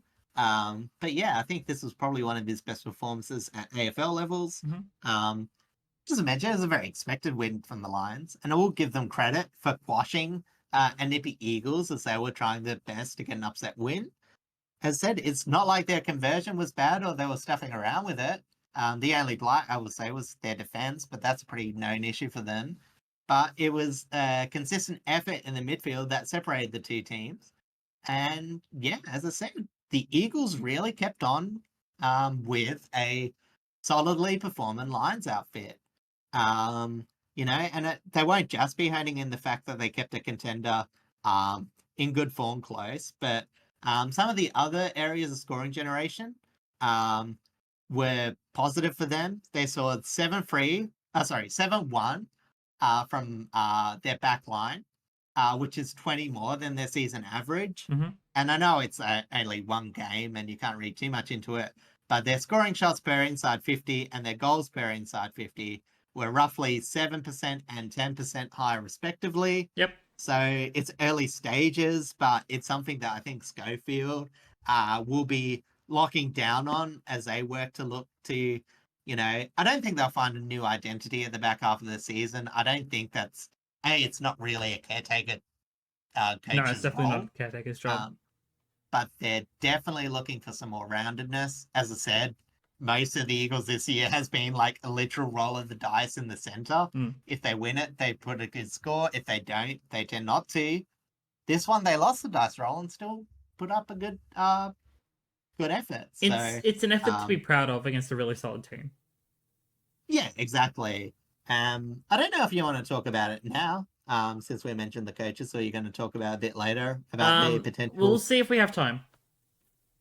Okay. We'll just we have some other stuff to get through first.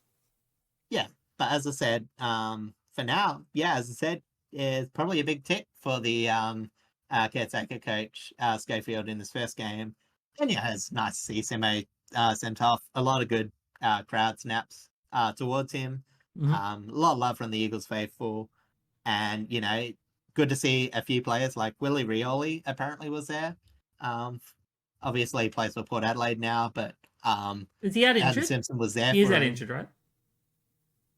He's out injured. Okay. Should hopefully come back in the. It was next, like, why would he not be at or the so. Port game? All right, he's injured. Yeah. But obviously Simpson did good when he failed the drug test. So big part of him. Yeah. And Jeremy Govan, who, from my sources, informed me that he had to walk the last 80 kilometers from Adelaide to Perth. Car broke down, pecked up at the birds, but yeah, he did everything he could to see his coach off, and it was really nice to see. So it shows how much Simmer meant to him, considering he wasn't meant to be traveling like at all. Exactly, and like, you know, how you look to view Simo, like that's a bittersweet thing about coaching, is very rarely it ends on high for anyone, good or bad coaches. But there's just definitely a lot of respect commanded for what he's able to done for the Eagles. And, you know, again, I alluded it earlier, there was a bit of a faux pas with the West Australian newspaper.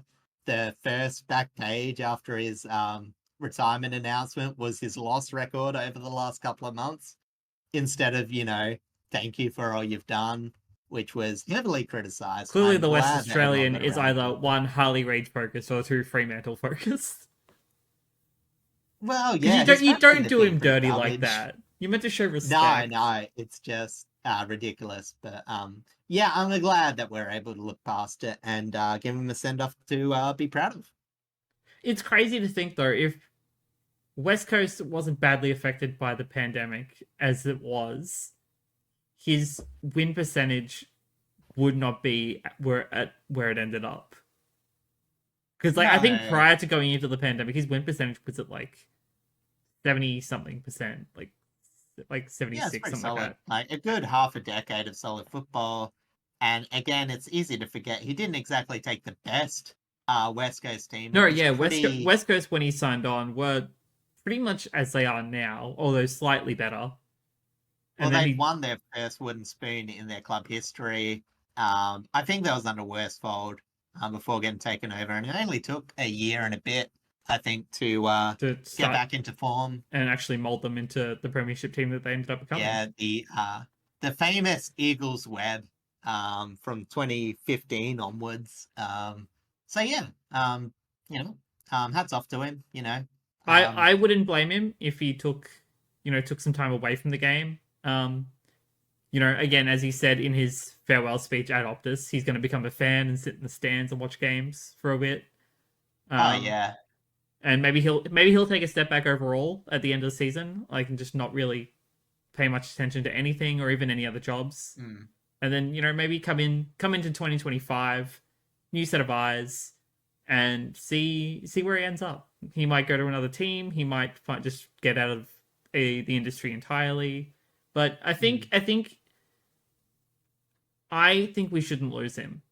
I think he is an incredible coach, and yeah, you know, had some rough few years throughout the pandemic and onwards, but we've seen what he can do with incredible teams. Yeah, he knows how to build teams. He knows how to get the best out of players. It's just about putting some faith back into him, which the Eagles board clearly didn't do. And personally, I think it will be and the way he went out, I think he's got to return to assistant coaching just for his overall health. Yeah, if he absolutely. does choose to go back quickly. But yeah, I think it's going to take a year off, and hopefully he returns to the game sooner rather than later, because pretty great mind. Obviously it didn't work out at the end, but yeah, pretty hard task. It's just obviously West Coast need a refresh in the game plan, so you know, it just had to go that way. Yeah, there's nothing wrong with having a fresh set of eyes. I mean, you know, granted, we lost our coach under different circumstances. He just straight up quit on us. But having a fresh set of eyes with Uze, and granted, yeah, this season isn't good for us either. Like, you know, massive injuries, change in coaching structure, but learning. It's a long journey with a new coach. Like, it's not like you're Chris Scott from 2011, where you inherit this god tier team and you win a premiership straight off the bat. It's a long process. Yeah, exactly. And as I said, it's not a knock to Chris Scott, because, you know, obviously... obviously, you know 13 years on, he's done in the same good job. Yeah. But you know what I mean? It's just so rare to inherit a bad list and turn it good.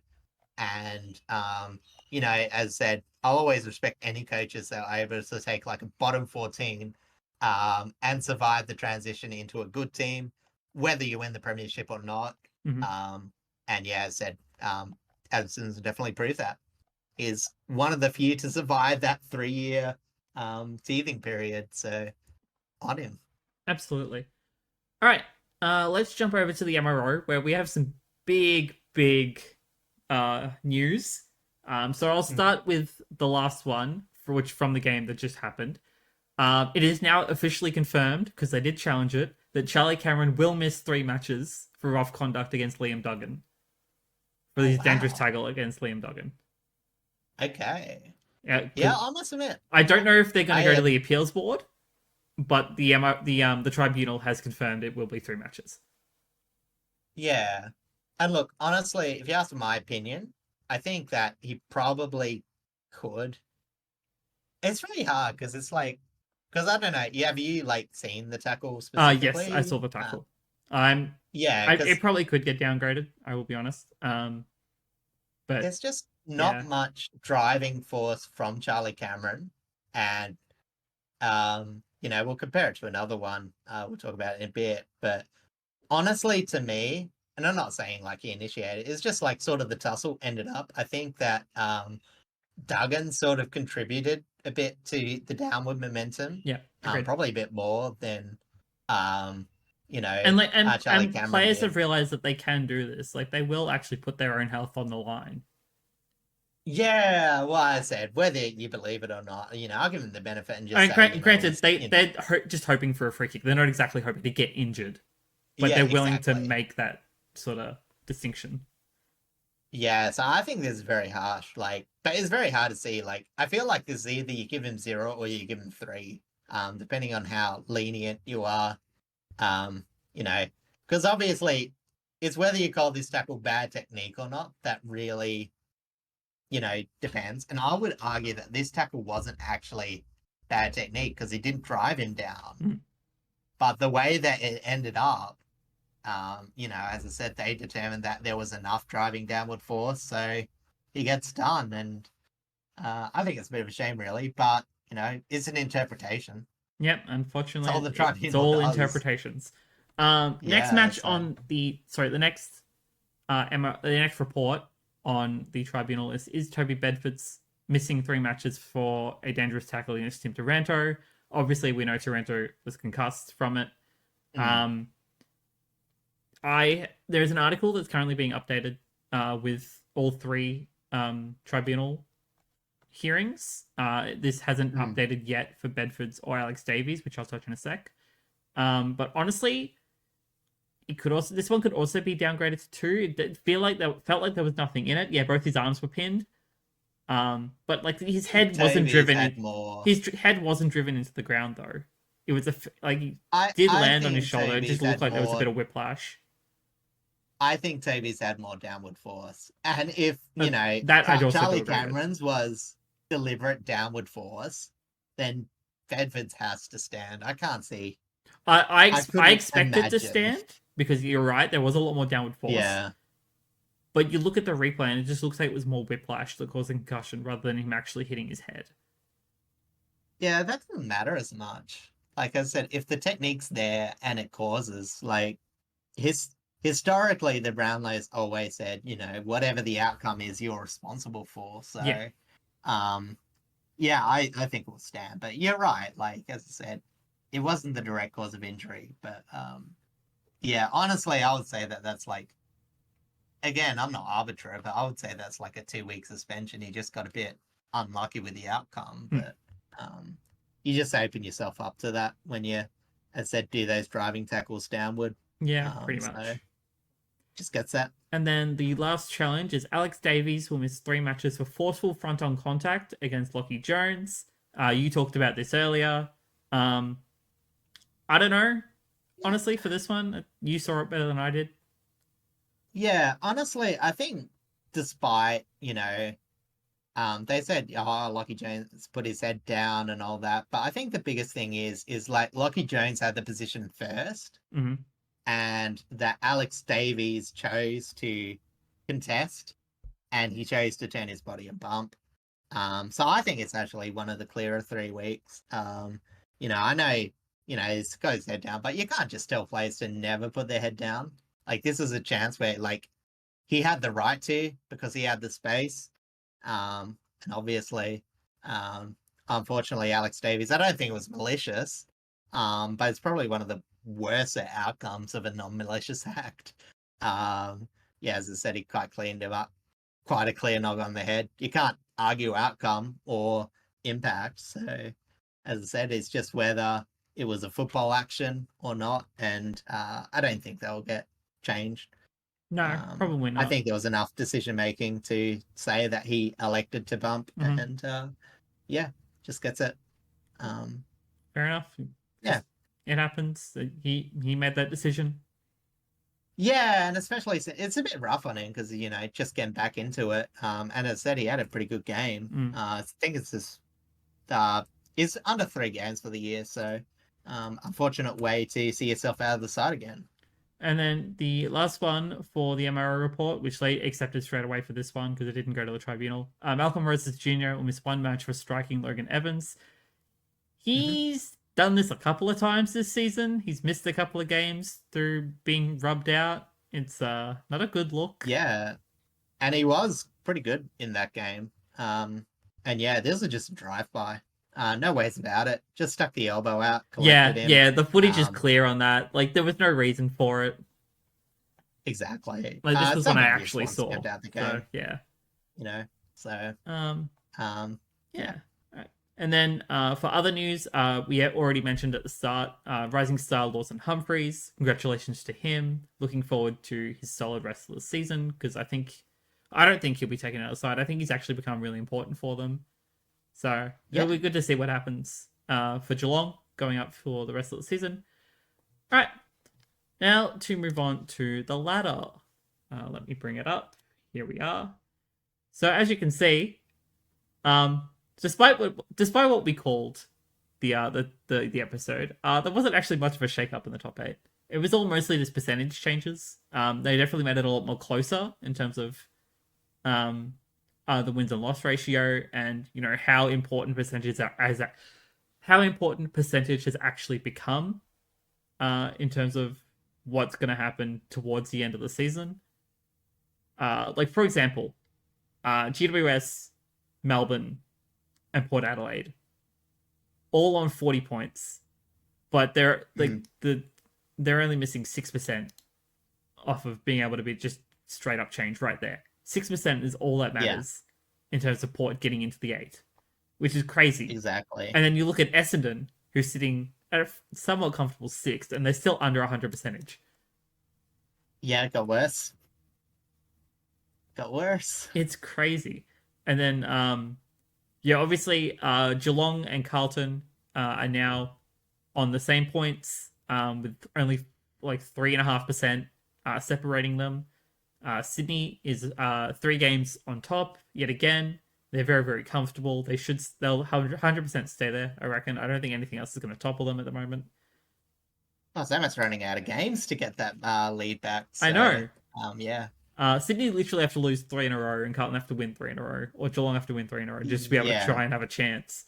Pretty much. But yeah, so standings are as they were last week. So Sydney, Carlton, Geelong, Brisbane, Freo, Essendon, GWS, Melbourne, Port, Western Bulldogs, Gold Coast Suns, Collingwood, Hawthorn, Adelaide, St Kilda, West Coast, North Melbourne.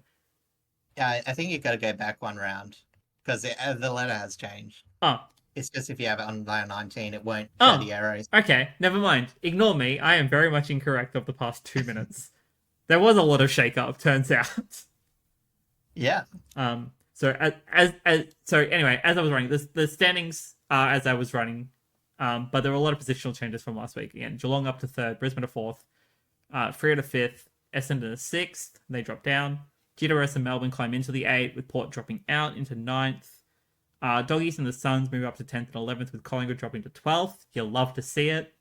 Love to see it. Hawthorn at a solid 13th at the moment, with definitely enough of a runway to try and make a finals push still. Adelaide jumps the last of the finals mix. Adelaide jumps in Kilda to get out of the bottom 4 on half a game, and then St Kilda, West Coast, North Melbourne, and Richmond, with only 1.1% separating Richmond and North Melbourne and with tough games coming up this week. Yeah, I was gonna say but that then could they change. face each other the week after. It could be very different. Yeah, for sure. But yeah, again, Sydney's still 3 games on top. It's going to be really hard for Carlton and Geelong to catch up on them. But overall, I really like what we see here. Because Port got knocked out, every state is no longer represented in the top 8. Rip. So there's now the 2 Sydney teams, Freo and Brisbane, as the other state representatives, apart from Carlton, Geelong, Essendon, and Melbourne. But yeah, overall, it's still a very, very close season. It's really interesting to see how it's going to shape up as we get to the last 5 rounds. Yeah, exactly. And as I said, like, I've never... Like, obviously, you get, like, that thing where, like, 13th and 14th are like, oh, they're mathematically possible for the 8th, but, you know... But in this situation, not really. It's not just mathematically possible. Like, it's reasonable. It's, yeah. Oh, well, maybe not 14th, said, but for 13th onwards, absolutely. Oh, sorry, I meant 12th and 13th, sorry. Yeah. But yeah, as I said, like, I would almost expect Hawthorn to make the 8 with the run they got home, so... that would be crazy. Yeah, we might actually talk about that next week because it'll be 4 games left for every team. It'll be 20, exactly. 21, 22, 23, 24. Sorry, 5 games left. Yeah. And yeah, it would be a really good chance to look at everyone's run home just to see where we think they'll finish. For now, should we just take it 1 week at a time? Yeah. Run through the next week. Speaking of, let's go to round 19 and start at Marvel Stadium for Essendon and the Adelaide Crows. Honestly, I think Adelaide could definitely have a strong chance here. Now that they've sort of reorganized themselves, they've got Thilthorpe back in the forward line. Their back line's looking really strong. Yeah, I think the loss of Crouch that they had a couple of weeks back definitely hurt them in the midfield, and now with Rankin as well still being out. Yeah. But they seem to hold their midfield seem to hold their own in their win. So you can especially. Granted, they were playing St Kilda, who haven't been in the greatest of form anyway. But I think if you match up well against Essendon's midfield and you're able to do what Melbourne did to them this week and shut them down, I think Adelaide could actually... They won't have a hard tag, but run away with it. They can definitely pressure. They've got some hard nuts down in there, so they can definitely match up the pressure. I think for Essendon, it's just about supporting your midfield, especially Zach Merritt. If he gets tagged, shake the tag, let him play his contested ball game that he loves to play, and make the most of your conversions. Because, if Stringer isn't going to show up, if Langford isn't going to show up, you don't really have anything to work with. Yeah, definitely. It's, especially when they're, as I said, they can be a good, general play scoring team, but when it's not, it's quite dire. So yeah, they need at least a few of those players, and Chuck Welfie in there as well. But yeah, I generally agree. I said it was a definitely non-controversial finish last time. That separated Essendon and Adelaide. So yes. You think that it might be close this time as well. So I said hopefully they'll be able to match up, but I think Adelaide might have a bit to prove. If Adelaide win, it definitely makes the top 8 a lot more interesting yet again. Yeah. It's one of those games that you're just dreading as an Essendon fan because, it's not unreasonable to lose to Adelaide, but at the same time, they can't. Everything is basically do or die, essentially. Yeah. Honestly, Essendon's let me so down. The last few times I'm primarily leaning towards Adelaide right now. I don't know. I'll leave it to the team sheets, but I'll chuck Essendon a little tick for now. All right, let's jump over to the Expansion Cup, GWS versus the Gold Coast Suns at Giants Stadium. Just purely based on the Suns' current record outside of home, you'd go the Giants straight up. Based on form alone, honestly, you'd probably also go the Giants because they looked really good